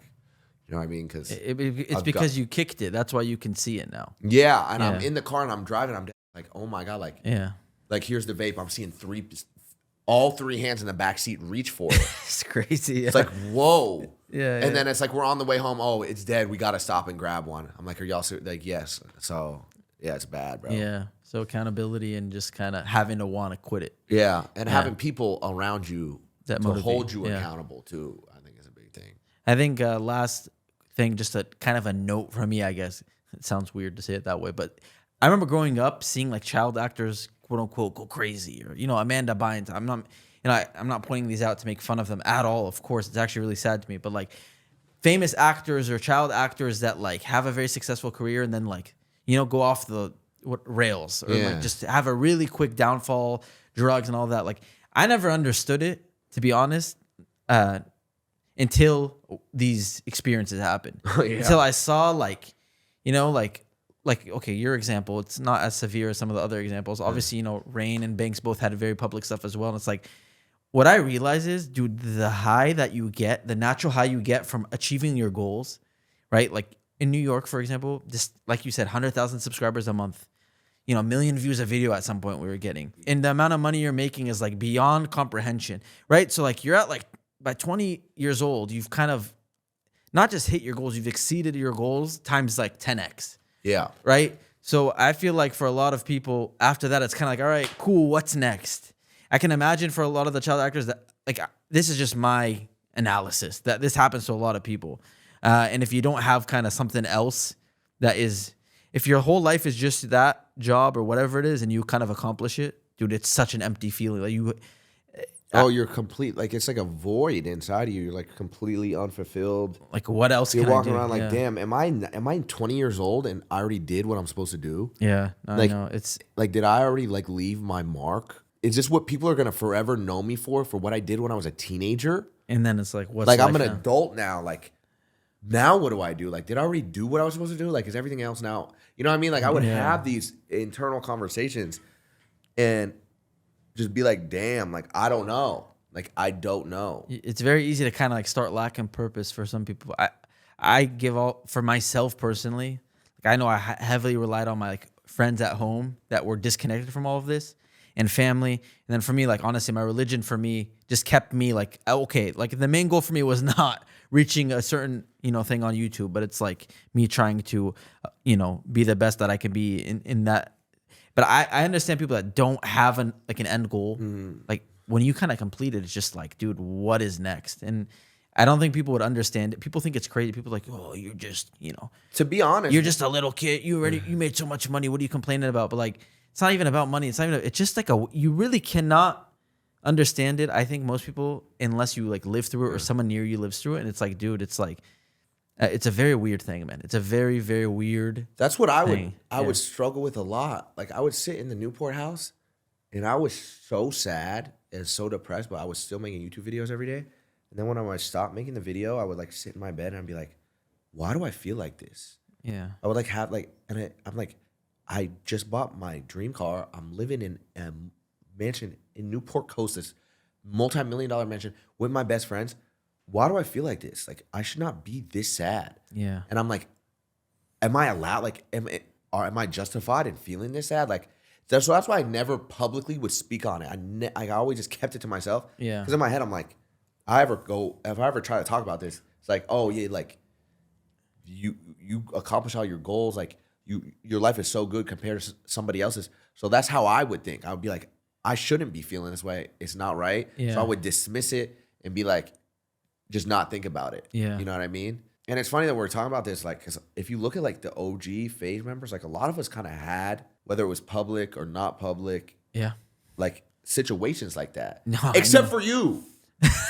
I just told you I know I can tell you it's because the way I view life is a little different because Yeah. I view it with like We all had these like kind of like massive of like canon events almost where it's like, yeah, I know. you know what I mean? Where, you could, we could sit and point to one for, No, for all- sure. You know for what I sure, mean? Yeah. This second time around, like with me making content, streaming every day, I have like so much more gratitude for it. I'm so much more appreciative of it because I remember like how I felt before. From the moment I stopped doing it, all I wanted to do was start doing it again, and I couldn't. I couldn't get it right. Like as soon as I would try, I was like, this would happen.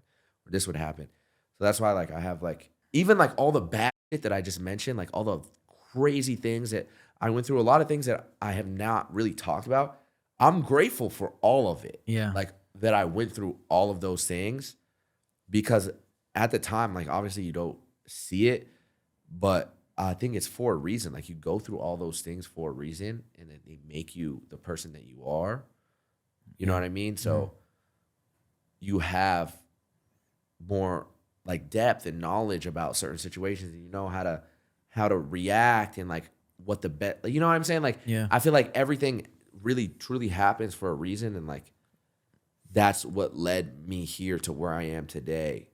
100%. And it's, you know, we're both, I think, grateful that we can look back, and as hard as sometimes we're, you can pull the positives out because we, you know, are back in a positive situation. But there was definitely some dark years, I know. And can you quickly touch on the robber? You got robbed like 3 times. Okay, first so off, I started noticing missing in my house, right? In my like shoe rack, like specific shoes. And this was after I got out of the hospital. I'm not tweaking anymore. yeah.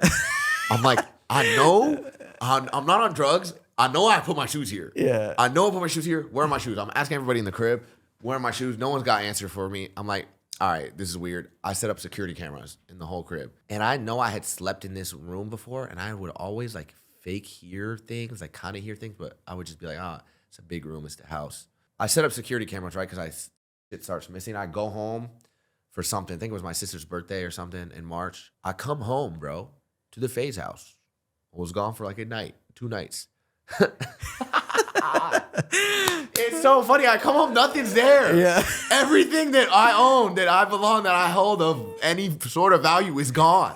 It's gone. I'm not even kidding. Jewelry, clothes, camera equipment, bags, like anything. I got rinsed. I'm sitting here. It's mad early. I get on my flight. I'm like, what are we doing? Are we doing a video? Yeah. Like, it's a prank? I'm like asking the guys, I'm like, yo, it's mad funny, like missing like roommates, like room, because I did kind of something like this to Lucas in New York. I'm like, I'm getting pranked. Yeah. No, I was not getting pranked. Everything I loved and owned and held of any sort of value, Yeah. like gone. And I'm like devastated. I look in the cameras and someone broke into my house and stole everything while I was gone to Arizona. I don't know if they saw, I snapped, geotagged it, Arizona or something like that. And they were like, okay, let's go. Stole everything, bro. Everything, like $150,000 minimum, probably more, like $200,000 worth of from me. And this was like a few weeks after I got out of the hospital after my car crash. That's what I'm saying. Like, I'm trying to like, okay, now I can make videos in this house after I just went through all this. Let me like get a flow going. Yeah. I can't. Yeah. I can't, bro. That's insane. The guy, they would break in multiple times in that same window, right? I think, yeah, that's the only thing that I don't know for certain, but yeah, I'm pretty sure they had broken in before when I was in the room sleeping and stolen things, like little things, like gotten out there with a pair of shoes or this or that, and then stole everything the time I was actually not there. So that was pretty, we're into March of 2018. And we've had a very eventful year. So very far. unfortunate so far, first quarter. What? There was some more robberies, right? Yeah. So we're just getting started with the robberies, actually. So I had gotten mad that something got stolen. So I went and like rage bought a lot back. Okay. Like an idiot. I'm like, I want to go back to Rodeo and just like doubled it. Like just bought a bunch. I'm like, I'm just gonna buy it again, man. Like that's what I mean. Like I went through these things and without even realizing like the magnitude of how crazy of a situation it is, I just be like, oh, it's fine. Yeah. And then I look back on it like now and I'm like, yo, like I didn't even process this or like sit and take a beat to think like, yo, this is pretty like crazy. This is not normal. Yeah. This is not a normal 3 just months. really fast. When your shoes went missing, people might think you're talking about a different story, but in the Newport house. Oh yeah, that's a whole nother story. I'm gonna spare the time. I don't know where we're at, how long. That's a little prequel. There's also too many stories, but we already had shoes stolen in the Newport house. We had someone that Tigo talked about it in the same seat you're sitting in. Someone that stayed at our house that was a friend who lied about his mom dying. Yeah. And then this guy was stealing everyone's shoes and he got caught also. So if anyone thought that was a story, that's a different steals shoeing saga. No. You got all your stuff stolen. You went to Rodeo. You said you started buying a bunch of stuff. Then what happened? Yeah. So then I found the bag being that because I told you one of the things I got stolen was a Louis Vuitton bag that I had custom painted by this artist. You didn't mention this, but I know the story obviously. But yeah, Yeah. But one of the bags that was stolen was custom painted with like a Flash themed character and like the FaZe logo. No one else has this bag. yeah, it's a one-on-one. It's a one-on-one bag, right? I see it being sold on eBay. And I'm with one of my homies, shout out Austin. I'm looking at this. I'm like, this is my bag that's being sold. Is this guy for real? Is this a guy who robbed me? So I buy something else that this man is selling, right? Yeah, And I sent Austin to go pick it up and like press him about it. And as soon as he did, he like started like backtracking, acting weird, and then he got up out of there. I immediately was like, oh, this fool. Go on YouTube, blast it. This guy. your friend recorded him. Yeah, I mean, I had his eBay profile, so I knew what he looked like Okay. and all that. And I made a video blasting, saying, oh, this man robbed me and stole from me and is a fraud and this and that. Can't like, woo, woo, like going into detail, all of this, like mad as hell. Then I got sued for a lot of money. By lot of money. By the guy that stole your bag? Yeah. Allegedly stole my bag. So he stole your bag. The guy that allegedly stole my bag He allegedly filed a lawsuit against me for a lot of things. A lot of things. A lot of Is things. this like June or something? We're only at No, we're not even at summer yet, brother. Sued me to the ground. Was your dad your lawyer? You said your dad was a No, lawyer. my dad, not this type of lawyer. Not this type of. I needed to level up. You know what I'm saying? Like he was coming at me crazy. Oh, anyways, no, man. lawsuits, you don't know how they work. You go back and forth. You got to pay a lawyer fee every month. You know, a lot of money. A lawyer fee, it's expensive to pay a lawyer fee every month. The lawsuit went on for like 14 months, going back and forth because he was suing me for, if I told you the number, it was like disgusting. And like all the charges. Anyways, we go back and forth, go back and forth, go back and forth. And I can't shake the defamation charge, right? Because it's like, I don't have nothing to like prove that this man stole from me. He says, you know what I mean? I have nothing. So I got to settle. I got to pay a chunk of money. It's done. But that's like later. While we're still in May, June-ish, we're going back and forth. I'm doing the lawsuit. I'm just like letting the lawyers handle it, drop it down. We go on the gumball rally. I don't even like file data from my phone. I'm so like sick of like everything. I'm like, I'm just gonna go on the gumball rally and like drive. If anyone doesn't know what that is, you're driving across like the world in Europe, right? Yeah, I low-key hated it. You're driving supercars across Europe. I low-key hated it, yeah. Yeah. Cause like I was like all that had happened. I didn't even like I told you like the only time I had internet or could talk to anyone was at the end of the day when we get in hotels. We would drive like 10 to 12 hours a day. It was really nice cars. It was like, I look back on it, like I wish I would have let myself enjoy it more. I mean, brother, can I tell you something? The fact that you were just alive and still moving after all of this is extremely impressive. I swear to God, that is a rough 3 months to say the least. So don't be too hard on yourself for not enjoying it. Oh, and right before that, it was like, oh, you got to move out of this FaZe house into the cloud house. I forgot about that. It was like, oh, this FaZe house is done. We're gonna do the cloud house. By the way, you went in, had a seizure there, got robbed, got sued, couldn't make videos, and then you moved out. And then sounds like a fun couple months. And then they pulled the plug on the crib, and then they were like, yeah, by the way, when you go into this new crib, not a lot of the homies can come with you. So you gotta tell them they gotta figure it out. I'm like, what? I'm like, wait, what? And this is like the day of, bro. This is the day of, and like, I remember like getting in arguments, and like, people are mad at me, and like staying crazy to me. I'm like, what? Like, no one's even paying for this crib. Yeah, like I'm the one that's actually covering all the utilities and all the internet and everything, and this is out of my hands. So I moved to the cloud house. We go to the gum. I come back. Fortnite's out. Like I'm playing a lot of Fortnite at the time. I told you I rage bought a lot of my stuff back, right? Yeah. So for the most part, I get back like in June, July. It was like a pretty chill, like July, August-ish area, I guess. Nothing crazy. But there was one day, right? I rebought the Louis bag and I got it painted again, right? Another same art, FaZe logo again. Let's up it. Let's make it crazier. Frazier comes in my room. Like I told you, I'm not really leaving my room at this point. I'm not really making videos like that.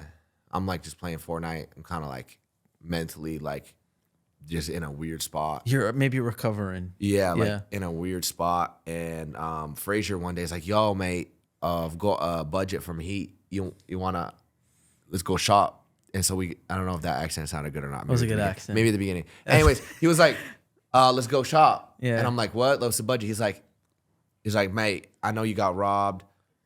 I got 10K. So I'm like, oh, like something like that. So I'm like, oh, bet. Yeah. Let's go. Let's go. This is lit. Like, okay, fire. It's a cool reason to leave the crib. Yeah. So I grabbed my bag. I think I had gotten back from Arizona previously, so there was already some stuff in this bag. Like, I had my MacBook in the bag. I had the little bit of jewelry that I had left that didn't get robbed that was on me when I went to Arizona the first time in the bag. I had my passport in the bag, and I brought it with me, but I left it in the car when I parked on Melrose, and me and Frazier were shopping for this video. If anybody doesn't know, that is a horrible idea in Los Angeles. It's broad daylight. It's like 2 p.m. Yeah. I'm parked on Melrose, like I was like 200 feet away from the store. We go shop, whatever. I come back out to my car. Range Rover side window bashed in. my Louis bag is gone. My bag's gone. With my MacBook and my jewelry and my passport and probably some other that I didn't even realize. I'm like, oh. I'm like, yeah. The one that you just bought to replace. I'm like, that are person. you serious? I'm getting trolled. Like, I'm getting trolled right now. What an insane couple. Like, I'm getting rage baited IRL. And I'm like, there's no way, right? Fast forward like 24 hours. You could roll the video. You'll find the video. The dude who stole my bag, right? There's a video of this. I posted it on Twitter, and I'm like, yo, can y'all please help me find this man? He goes into like one of those stores that like you could buy and trade items, slapped my bag on the front desk. I knew someone who was working at the store. He recorded the whole thing, which is crazy. Yeah. Start to finish. He didn't even notice he was being recorded. Slaps my bag on the desk. FaZe logo, all that. He's like, yo, you could hear him in the video. He's like, yo, I got this FaZe kid's bag, whatever. He's rolling up a backwood while he's doing this. Loser. Got tight jeans on too. Fake glass. Damn, I kind of did that. Wow. There we go. It's okay. It was that era. Go ahead. Anyways, he's like, yo, I got this kid from FaZe bag. I need 10K for it. Really? I need 10K for it right now. He's like, because that's what in the YouTube video, it's like You spent $10,000, yeah. like my $10,000 custom Louis Vuitton bag. He's like, I need 10K for it. I get sent the video. I post the video on Twitter, make a YouTube video. You posted. Hold on. You posted it again after the other lawsuit. Well, this time I got a video HD. I stole his bag. Wait, is the other lawsuit still? Damn, I should have kind of proceeded with caution. The other lawsuit was still It happening. was still going on. But this dude was not like, I'm like not thinking he's gonna take me to court. You know what I mean? Yeah, that is like the other. It was a different situation with yeah. with the other dude. And this guy's on video saying I stole his bag, whatever. Like I need 10. Like you know. Yeah. No, you had a case here. I still probably should have proceeded with caution, but anyways, yeah, he stole my bag. I kind of have talked about this. I ended up getting in contact with him, and he was like going back and forth on the phone, like, I'll give you the bag, like if you do this, like you made the video, like you got my face all over the place, like this, that, woo, woo. I don't really remember too much other than like I remember filing a police report. Like I talked to him, by the way, like I got in contact with him, and he wants to like, he says he's down to give me the bag, and the police told me this. The police are like, yo, you got to set up a meeting. We're going to give you 100K or 10K cash in a duffel bag, and you're going to meet with him, and we're going to form a perimeter, and you're going to do the exchange, and then we're going to like fold in on him and like get him. Wow. And I'm like, what the? I'm like, I'm not lying. Yeah. I'm not lying. I'm like, no. I'm going to lose my life, potentially, over a Louis Vuitton bag and like a MacBook and a diamond ring. I'm like, y'all want me to like do this CSI mission where I go like undercover and tell bro to meet me? Like, what is this? It's just gonna come back for you when he gets out. I'm gonna get killed over this. Cause he was on the phone talking to me, talking crazy, like, oh, I know this person, I got real ties. Oh, I'm like, oh, I'm not on none of that. Hold on. For my editor, and you can leave this in the video. When you put the video of him, blur his face out. I don't want him anywhere near me. And blur out the name that he was dropping. I'm not trying to get sued now. I didn't say the name. Not of him, of the old CEO. Oh, yeah. Blur it all out. I don't want to get sued. Go ahead. Finish your story. So what happened? You didn't set him up? Bro, no. I told the cops, I'm like, I am not doing this. I'm like, This is your guys' job. Yeah. Like, you guys are supposed to go get him. I told you. I got the. I'm like, this is him. This is what he looks like. This is his name.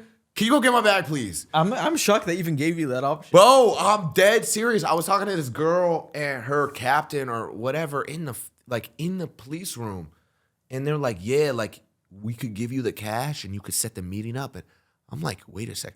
And then part of my and the part is I kind of considered it for like a video. A video. Yeah. I was like, yo, this would be a banger. That would. I would be like, no, this could be a banger. Yeah. But then I upon reconsideration, I was like, I also could do something that I not vaguely, really regret. Yeah. That like could like make like I can make a serious enemies here.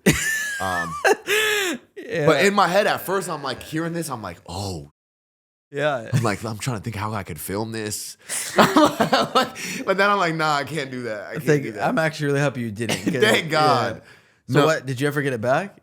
No, that was like the end of that. Brother, how did you keep it going after all this? No, I swear, there's a real question. Right? That is one of the craziest, not even 6 months I've ever heard. Right. Okay. So between that and everything that everyone knows about FaZe up until this new era, like what did you do? Yeah. I don't. There was one more thing that happened in that year. Okay. I cracked my head open and was on bedridden and couldn't look at a monitor for like 2 weeks, bro. It was really awesome. How did you crack your head open? It was like leading up to Thanksgiving. So now we're like towards the end of the year. Wrapping up a beautiful year. Yeah, it was a great year. Ready to by go the home way. to Banger. Thanksgiving. 2018 was your goated year, huh? Banger first year in LA. Yeah, what a rookie season. Oh my God. One day, randomly at the middle of the night, I'm sitting playing Fortnite. Frazier and Tifu were like, yo, we got Lime scooters. Let's go hit the hill. You know, Weed Lake, the clouds, Yeah. like up these windy ass roads. Oh my God, I've seen the videos of them flying down. Bro, I'm like, you know what? F- it, bro. What do I got to lose? Like, what that do I got to lose? Let's yeah. do it. Let's go hit the hill. And once again, like the last thing I remember, it's dark though. I'm like riding down the hills, and all I remember is like Frazier and Tifu were mad far ahead of me, and I'm trying to keep up with them. They're also like laughing, and I'm not even kidding. Like, here we go again, jump cut. I'm on the pavement, and I like lift my head up. It's like I'm in a pool of my own blood. It sounds crazy, and I look up. It's headlights in my face. This girl like gets out of her car, runs over to me. It's like, oh my God, no, don't get out. Are you okay? I'm like, what's going on? Lay back down. I busted my head open. I had to staple my head shut. Seriously, like serious head damage there. And I couldn't like look at a monitor. It was so bad. So like I couldn't crazy. like play Fortnite for like more than 30 minutes, or like it was straining my eyes. Yeah. I had to wait like 2 weeks. So yeah, rough year to pop off me moving to LA. Yeah, that's a movie. Yeah, That's I a- couldn't fly home for Thanksgiving. I remember because the air pressure, like it was too much. And if you have a concussion or a head injury, yeah. they don't let you fly home. So that was the first year I couldn't fly home for Thanksgiving. Yeah, what a year, dude. That is insane. I know. Like I knew some of this, but like you piece it all together on a timeline, that's one of the top 5 worst years I've ever heard. That's got to be pretty high on the leaderboard. Yeah, That is at the top of the leaderboard. That's crazy, man. So okay, this is around the time of a lot of these changes happening at FaZe, of the corporate kind of, again, old CEO was already outed at that point. There's this new structure or new corporate thing being built. You kind of stopped making content. As someone that was kind of involved with the business, not kind of, I was very involved with the FaZe business at the time. I'd be in the office a couple times a week. You were someone that I constantly saw coming in and out.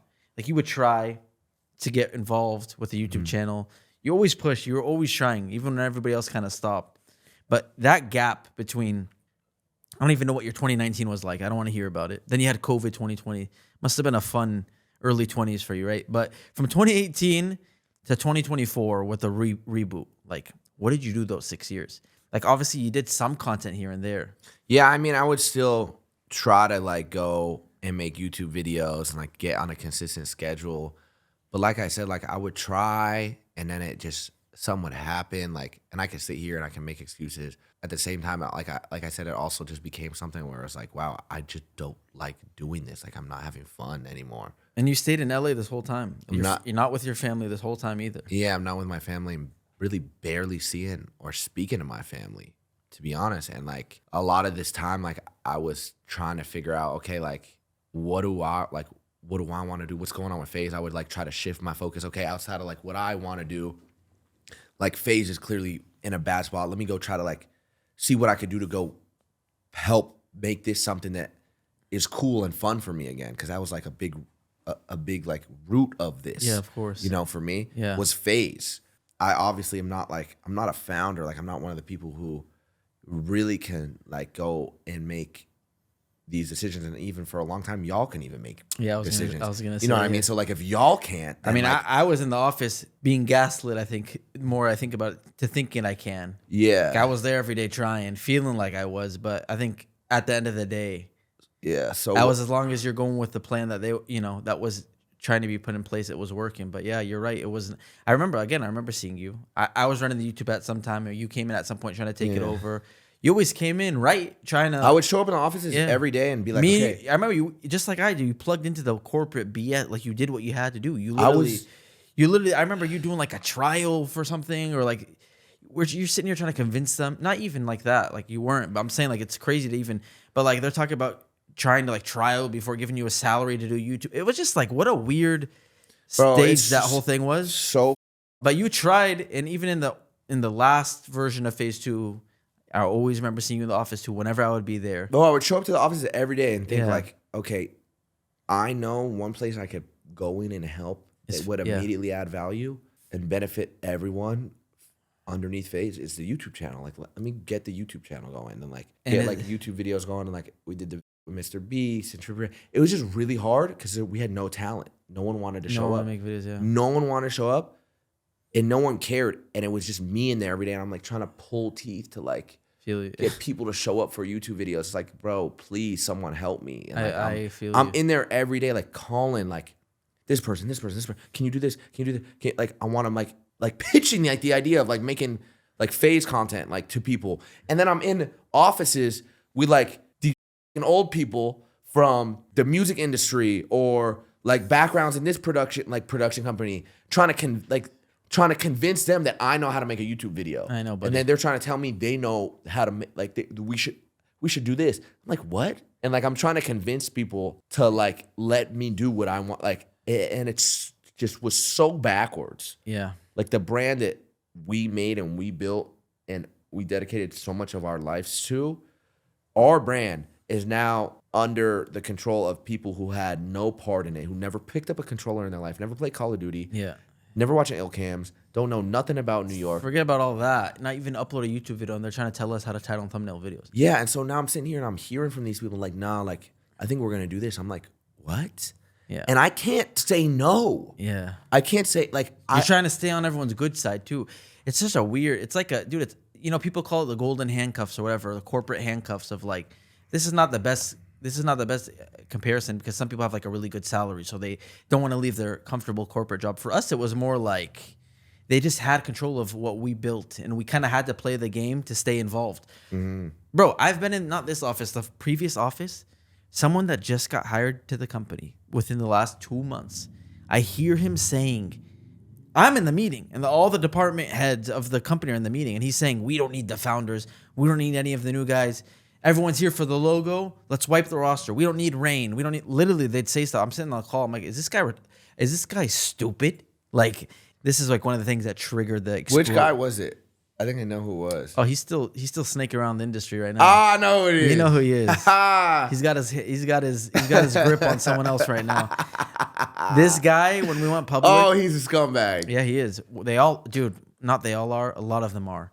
When we went public, he was one of the main things that people pointed at. Like, why the hell is this guy getting this salary? And he has this amount of shares. When Adapt and Tico and this. No, he got more of the company than I did. And he just got there.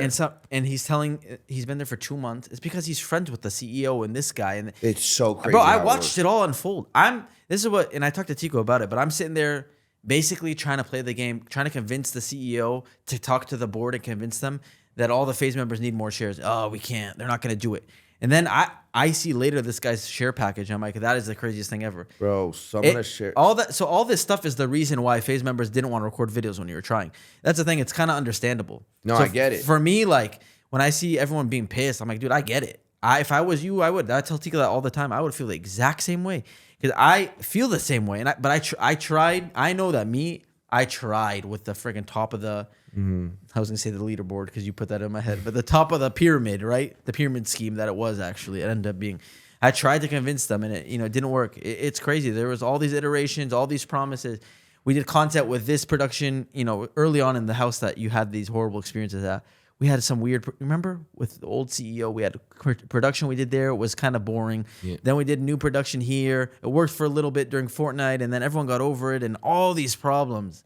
So that's why, like, you had the same, I think, frustrations I did coming in and trying. You're like, all right, I know what we need to do, but it's like, one, FaZe members don't even want to do it at that point, and two, you're getting pushback. Bro, I used to sit and argue with our production team about titles and thumbnails, and I would be so respectful about it too. But I'm like, guys, no, like, yeah. And I don't even want to keep going because I'm gonna go down a rabbit hole. But that experience is insane, and what people get paid to be in these roles too. If you saw some of the people on the board, I always talk about this because I think it's hilarious. I know. I've seen the photos. There's one guy. I'd wake up and sometimes I'd see him at like 7 a.m. I'd be looking at this guy. He's just smiling, and I just like picture if Banks saw this dude. I think Banks would strangle him through this monitor. But anyways, that was as rough as your 2018 was. Watching what we built and had so much love for, right? Kind of slowly just crumble was rough for all of us. I think we're all still, we all have some harm that we're gonna have to look back in 5 years and talk to a psychologist about this stuff probably because it's rough. Probably, but we're gonna move forward to brighter days now, right? After trying to get involved, trying to plug in. Didn't work. The whole FaZe crash happened. The rebrand, reboot happened. Okay. Mm-hmm. And I think a lot of people, me first and foremost, very happy to see you plugged in with the new guys.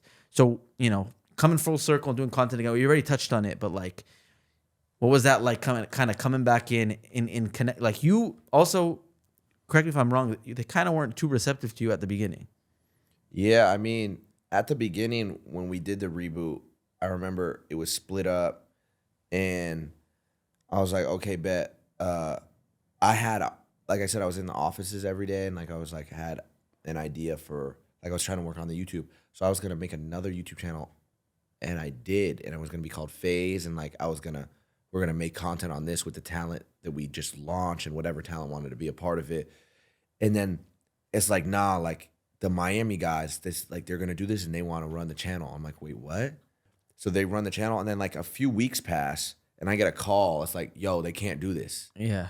Like, it's people hitting my phone like, yo, can you help out? Like, can you come to Miami and like shoot a video and like help make a good first video? Because their first video. Yeah. And I'm like, all right, but this is like April, May-ish, like after the announcement. I'm like, all right, bet. So I throw together, like, I had like 48 hours, 24 hours, something to throw together like a video where we throw this party, and there's like a little bit of like a skit intro, like introducing the Miami house and these guys and like the vibe they're on, whatever. Like really just like an introduction video. I go to Miami and I shoot it, and like I'm shooting this video with, and we did it and we turned it over, and some of the guys are like, nah, like just talking crazy, like and I'm like, y'all asked me to do this. Yeah. Y'all asked me to do this, by the way. I flew here and did this in like a day and a half. And they're like, nah, I don't like. I'm like, y'all do it then. Y'all made first was so bad that they called me in. You're saying this, and by the way, this is after the reboot. This is like the new, quote unquote, new FaZe. Yeah. But it's like just really the Miami guys. It's just the Miami guys. Yeah. I just remember I'm like, yo, am I really about to sit here and try to like go back and forth with these fools about like what makes a YouTube video, like little things, like small edits in the video, like, nah, this needs to be changed. I'm like, for this reason. I wish I could find the notes and show you because it's the dumbest. Yeah.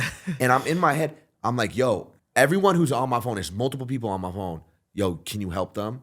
People who are still prominent people in FaZe today, yeah, who like have a say in all this. They're like, yo, you got to help them. Can you help them? Woo, woo. I'm like, all right, bet.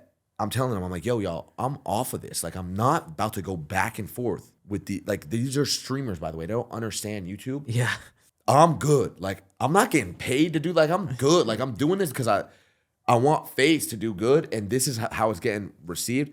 I'm off this. Especially after already getting this type of feedback from corporate people. Yeah, and I'm like, yo, this is not it, bro. This is not it. So I'm like, all right, let them do it. Like here, I did it. They throw the video up. It does good, but after that, I don't really know what happened. This was like April, May-ish, I told you.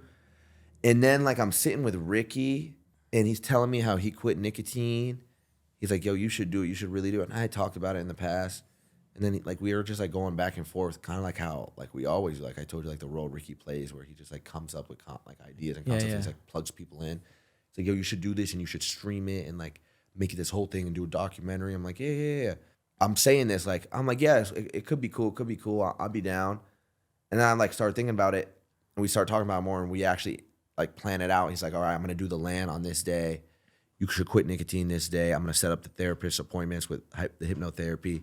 So really shout out to Ricky again, you know, like giving me the idea that's really like kind of placed me in a position to be like intertwined in a part of like this new era. Were you originally supposed to stream it at the FaZe house or no? No, I didn't know where I was gonna stream. I think I was gonna stream it here. But the last second, he's like, no, like do it at the FaZe house. And that FaZe house, it was just Ron and Lacey. Okay. It was just Ron and Lacey. Oh yeah, and, yeah. And Ron, obviously, Ron's my boy. Like Yeah. me and Ron have been cool. I've had a great relationship with him since me and Norton recruited him. Yeah. Like went out to dinner with him when he was in NRG. Yeah. And I'm like, all right, you know what? I'll do it at the house.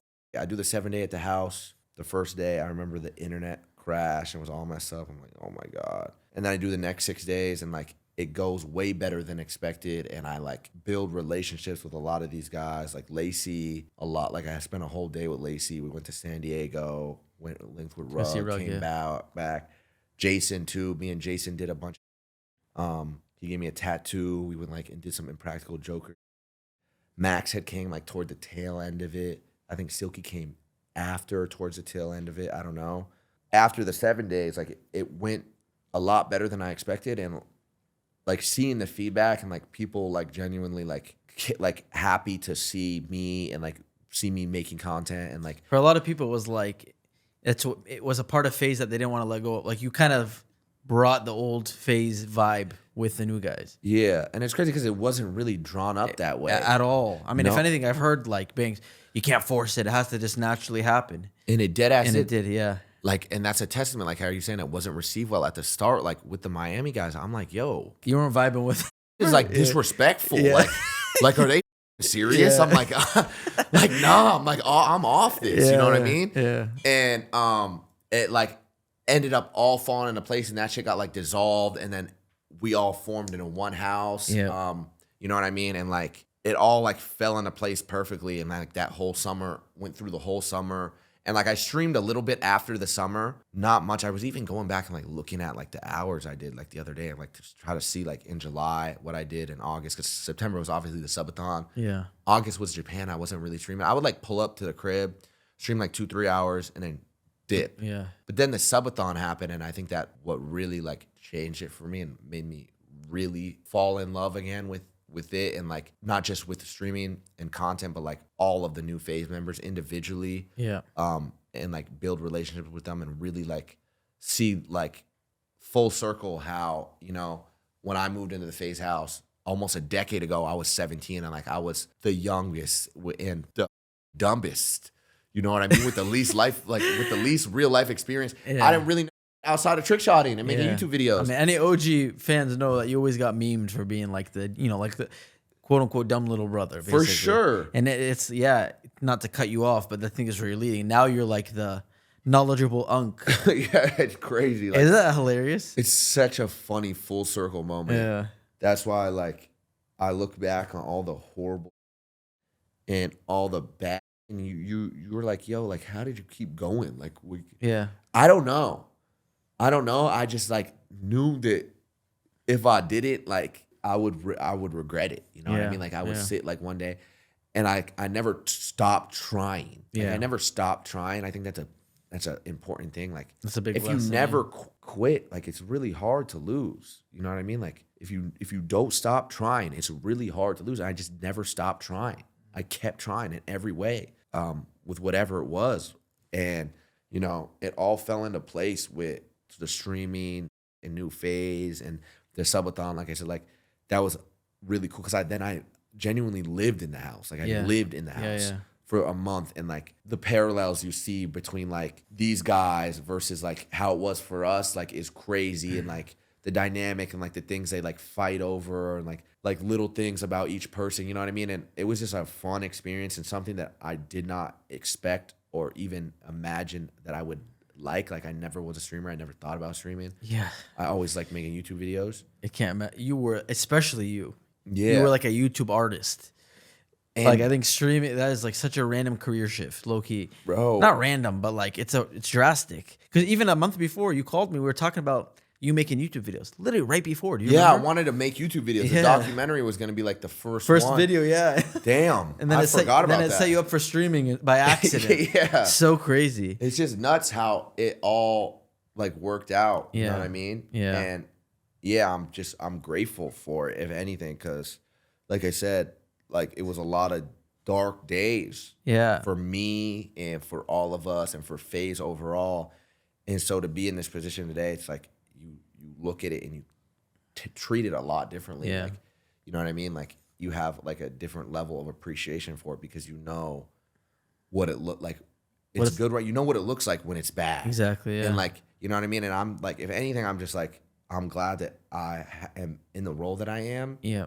with all the newer guys because we didn't have that. Yeah. We didn't have like someone older who we could look at, who we could trust, who's not trying to snake us. Yeah. Or like backdoor us or like benefit in some way off of the relationship. Yeah, Like, yeah. you know what I mean? Like we never had that. None of us had that. So like it's cool to like be there. Like if any of the guys ever like need advice about anything, whether it's like streaming related or like real life, and try to like help them in whatever way it was. And that's really like kind of the role I had during the subathon. Like a lot of people were like planning out their own content, their own guests. I was really just like there to vibe. Like I'm like, all right, like you want to do this? Let's go.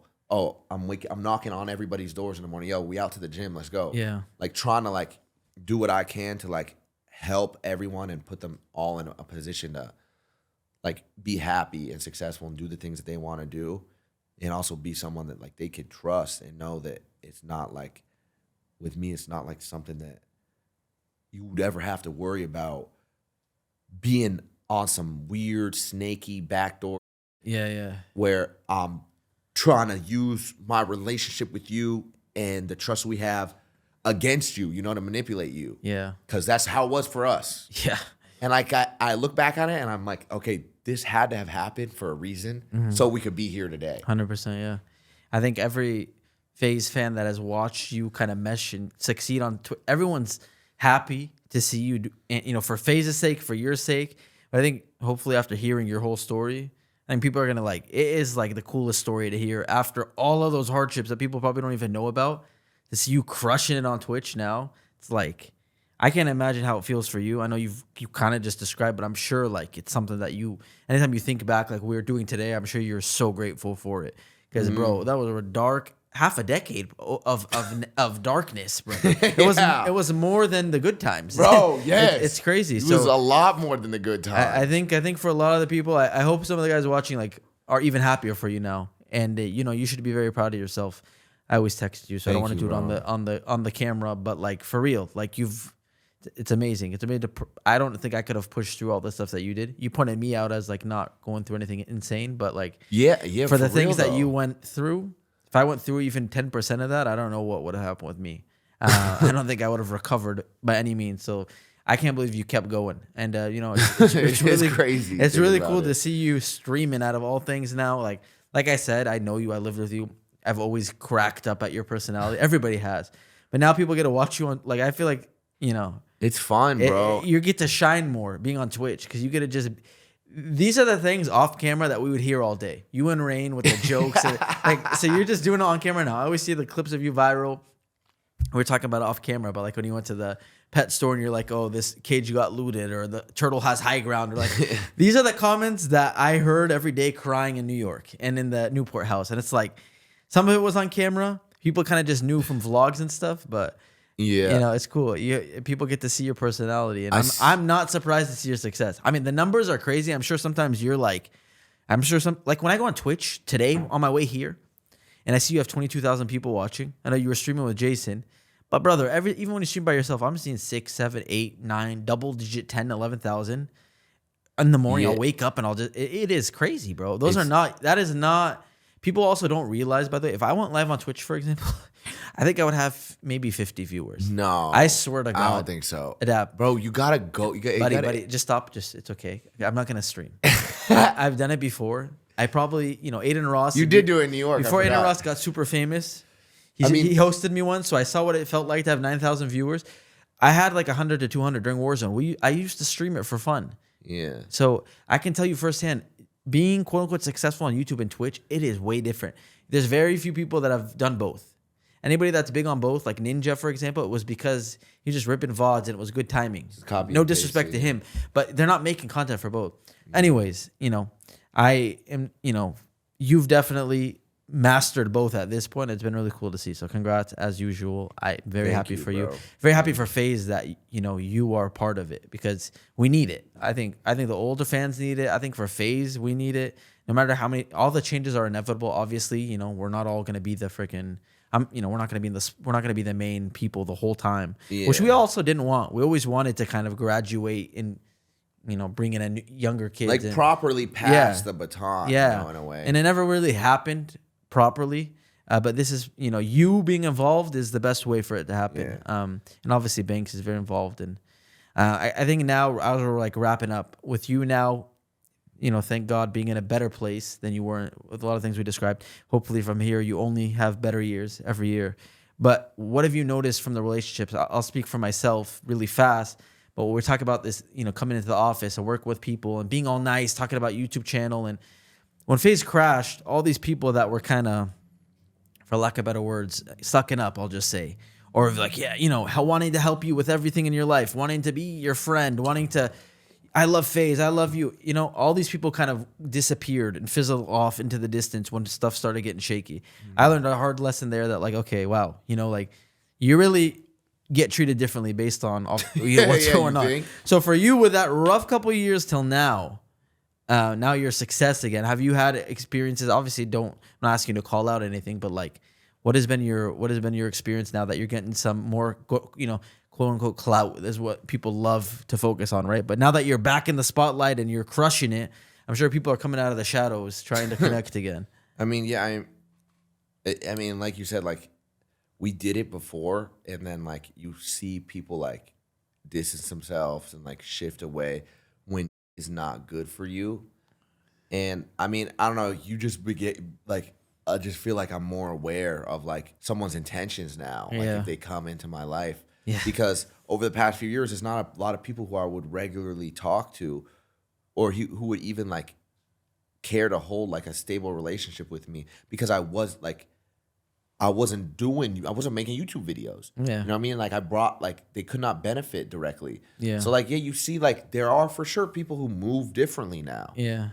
You see people move differently. You see people talk to you differently, like speak about you, like, you know what I mean? So I just notice it. And I just like, I mean, it's not a lot of people who I talk to on a regular basis outside of the FaZe guys, like the FaZe guys. Like, I mean, like the talent, like the people who are streaming, like all the guys in the crib. It's not a lot of people who I talk to outside of that for those reasons. Like maybe like 2, maybe 3 people. And it's people who I've talked to over those past few years who have like been there for me. Like if I ever needed anything, or if I ever was like, yo, like, what do you think about this? Or like, am I tripping? Like, Yeah. But for the most part, I just like, I'll really like, I don't know, bro.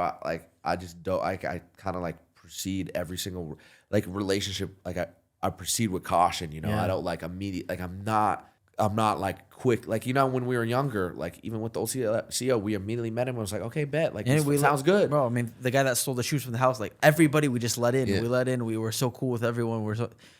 Because, It's like now nobody like, don't come near like, me. you don't get trust. Like I'm not trust. come Like no near one. me. I'm Yeah. not lying. Like I don't really trust anyone Nah, I outside feel of you. like the actual FaZe guys. Yeah. Like outside of that, it's like I need like a year or 2 years or 3 years from you where I Yeah. see you not Yeah. on anything weird. Yeah. Like No, I for need real. like 3 years out of you where I see you not move like weirdo. Yeah.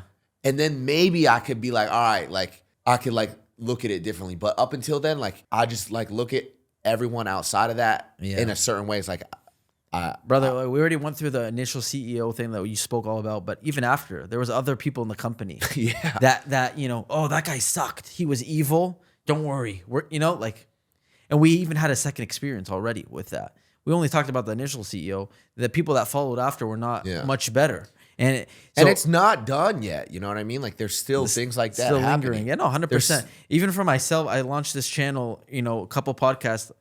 It's not even the most successful thing on earth by any means. It did pretty well the first few episodes. Just from 2 or 3 episodes, the amount of people reaching out, I swear to God, 3x from the last 2 years. Random people text me I have not talked to in years. And I'm laughing though, because obviously I know. You see, and it's like it a now. meme, right? But like I didn't expect to actually see it on my phone. Yeah, And it's already happening. And it's like, for me, I'm like, I'm happy because that means that whatever's going on here is good. yeah, like you're clearly doing something right. But don't worry, you know, to your point, I don't want anything to do with you. Appreciate the text, but like, I'm good. You know, I don't want to work. Yeah. I don't want to talk. I was just talking to Rain about this. I was like, I don't want to work with anyone ever again.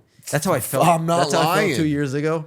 Maybe I'm getting a little better with it, but like, yeah, brother, I think we're all scarred for life. We've got probably all Understandably. like permanent trust issues outside of. That's why I'm dead serious. Like you said, like I'm like, oh, I'm seeing these texts like, oh, I'm good, but I'm like, I'm good off of you though too. You know what I mean? Yeah, like, yeah. and that's how it is. Like outside of like the very few people who I really talk to who like know me, like you know what I mean. And outside the FaZe guys, it's no one who I'm like gonna listen to and really believe what they're saying. Yeah, and 100%. At all, 0 period, no, not up for debate. Yeah, not even. I actually love it though, because like I was talking about this on one of my secret gaming videos, but like my favorite thing is that no matter who comes and tries to tell me something and like try to flex, like this is my resume, I worked at, you know, Apple, or I worked at Nike, or I worked at whatever. Like I don't care. Like I actually, nobody can.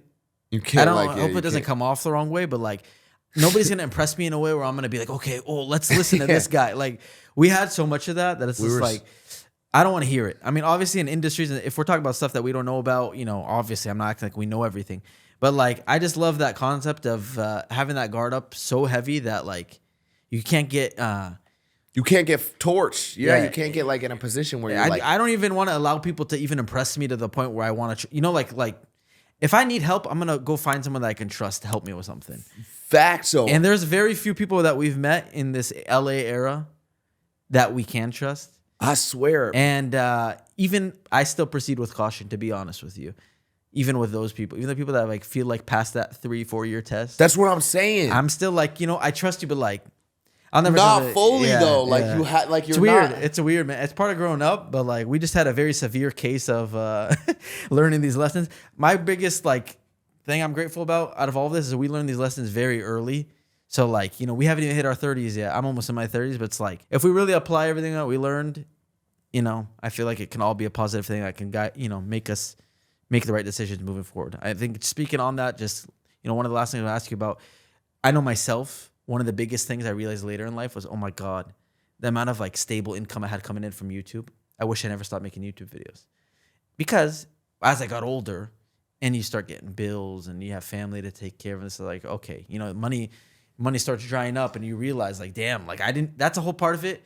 Take out all the emotions we just talked about. But when you have money, when you have bills to pay and you have people relying on you to pay too, and like that pressure also is a whole added thing too. So to your point of like being grateful of being able to make content again, that's how I feel about my gaming channel, right? Like I'm just loving that there's 40,000 people there every day hyped to watch. Yeah. You know what I'm saying? And it's it's like you playing Black Ops like 2. you doing what you came up doing. And I tell them all the time, I'm basically making, I swear to God, I did the math. I'm working like a minimum wage job on that channel. Like if you break down the hours I'm putting into it, so it's not, obviously it's not for the money, but I'm really just loving that feedback. We used to get 10x 20x the views. Yeah. But now like not having that, like it feels good to have that. And then also, you know, whatever this next step in career for me is, financial, right? Like setting up, and we talked a little about, we didn't talk about it, but you talk about crypto, and I'm like, I'm getting away from that because I lost so much money in that stuff. too. But just moving forward, if I come across making a good amount of money in the next couple, years, I'm gonna be a lot different with the way where I put it, what I do with it, saving up and not spending whatever. I'm sure you have similar thoughts. For sure. I mean, you got rinsed by the freaking lawsuit. What happened with that, by the way? You never finished that. Oh, I settled. Okay. I settled after 14 months of lawyer fees. Lots a lot of money. And that was to remind you, the guy robbed me. That guy robbed me. So I got double robbed. Yeah. Double points got popped and I got licked. Like that was crazy. So after all of that, thank God you're having your new, and again, I think it's evident from everything we just talked about.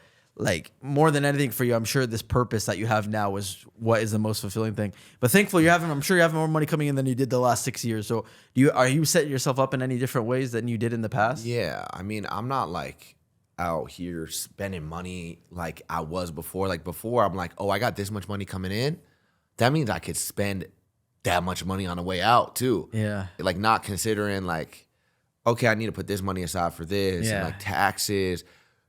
To be honest with you, I mean, I did just get a new car, but I traded it in and like got like a deal on it. Like I'm not out here going to rodeo like and just fried like maxing my cards out and like buying jewelry. Like the only thing I genuinely could say outside, like I have a mortgage in Arizona. I pay rent out here. Yeah. Is really like food, bro. I just DoorDash food like 3 times a day and my gym membership. Like I don't like. You still don't have many bills. I don't. I mean, my bills, if I think about it, is like my mortgage in Arizona, my lease here, my gym, which is honestly pretty expensive for a gym. I love you. It's just funny without like trying to be funny. mortgage, lease, car payment, and then like little things like subscriptions. Yeah, and yeah, Netflix. So like not a lot, but the numbers a lot. Yeah, I feel you. At least like when I like look at it and I'm like, damn, over 12 months that's this much. So like I'm not out really spending money on that. But you wouldn't even notice that if we didn't go through what you went through. My assumption, maybe I'm wrong, but I'm assuming these guys in the house right now that are making stupid money are spending stupid money. And I'm hoping I can only say that is confirmed for one individual. with that we saw live. Yes. Max, are you talking about Max? I honestly I don't want to laugh, bro, but like, damn. No, I know. That was crazy. We were live and I seen the number on his phone, bro. It's legit. Like, it's dead ass. Like, he's like in that. So I was trying to like tell him. That's what I was getting to. Is I hope to God that they listen to you with this. Because I know when you're in that mode, I never made as much as these guys made a month. I'm sure they're making way more than I did. But even whatever I made a month, that was way more than anybody should make a month at the age we were at. When you're in that mode, you cannot think of not making that much amount of money. So you don't think about spending. But I hope that the younger guys do listen to you. I don't know if you ever started talking about that. But I hope to God that people, not just them, any content creator I see coming up, making money and just splurging, buying a bunch of stuff, I'm just like, please, guys, please don't. Because it can stop so quick. But all right, that is your uncle role, so it's on you. Mm-hmm. I think I'm willing to make it, my mission to make sure the new guys are not like out here going through. If I could like prevent like them from going through a fraction that we went through, it's a dub. Yeah. You know what I mean?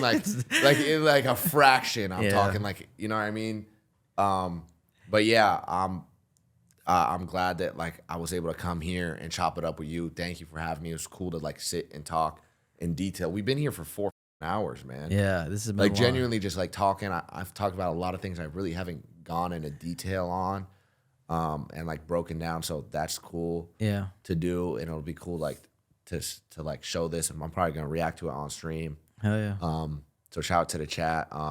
Yeah, but I'm glad. I'm grateful. I'm happy too that you're doing this too, and that you have found like a new passion for even with the gaming channel, like fire, because you like doing it. Yeah. Like you were talking about like how I'm like on Twitch and you'll see me live at the time of day and like it's gone crazy. Like outside of that, like I try not to like get caught up in that or think about it too much because you know how it used to affect us OD in New York. Like if a video, like there were times like if a video didn't get like 100K views in New York, we were pissed. Yeah, brother, I know. We were like, oh my God, flopped. Not 100K. If it wasn't 500K, Yeah. we'd be pissed. We would be If I get pissed. 500K now, I'm dancing in my house. So, like, for an hour. Yeah. Yeah, it's crazy. Yeah.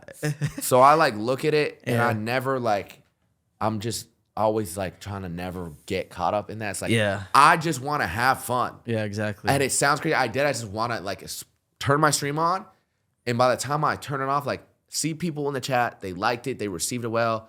The people who are really there, like that I see every day. That's what's cool about Twitch is like you build a lot more of an intimate relationship with your Yeah, audience yeah. than YouTube. Like you sit there and genuinely talk with them, like Yeah. going back and forth, and like you see the same names in your chat every day. From the moment you hit go live, throughout the day, like people are like, "Oh, I'm back. You're still live. Let's go." And then people like at the end, like, yeah. I'm just like grateful that I get to do that and like have fun doing it, and I get to do it with a group of guys who also love doing it and are passionate about it. So it's cool, bro. I'm very blessed and very grateful. We're all very happy for you. And I got to also shout out my Discord because I have the same feeling as you do with your Twitch chat, where it's like, that's why I have not stopped for a month plus of uploading every day. I'm trying to go all year, by the way. I told them 365? I told them I'm going to try. You I got it. I started on, I think on Christmas. Bro, you could. No, I'm gonna do it. I have to force it. It's not, but that's the thing. It's taken away from this show and stuff. I got to figure out my schedule. But these guys, it's the same thing. They're so supportive. I'm talking to them in the comments. Now I'm like recognizing their names. They're all in the Discord. It's just different, man. Mm-hmm. So shout out to the flock, your chat, your Twitch The chat. flock, man. Shout out to my Discord. We appreciate it more than you guys know, especially after like whatever you guys saw publicly. Maybe you guys have some negative feelings towards it. Maybe this episode maybe made people feel a little different. At the end of the day, we're all, we all make mistakes. We're all humans. But it was a crazy couple years. But I'm glad we got to talk, and I'm glad it wasn't the same talk that people probably expected. I think there's a lot of stuff that we talked about. That's why I was excited about this episode. Yeah. People may think we're just going to talk about the same old stuff. Maybe we did a little bit, but I think there's a lot of stuff that maybe people didn't know about. I agree, And bro. it gave some context. So I appreciate your time. I know this is a little late. And you cut off past my bedtime. and you bro. cut I'm off your old. stream for this. So sorry to the stream. It's all good. I think that they're cool. They're pretty chill over here. All right, we appreciate it. But thank you guys for watching. Leave a like on this, and we will be back with a episode soon. Check him out on Twitch.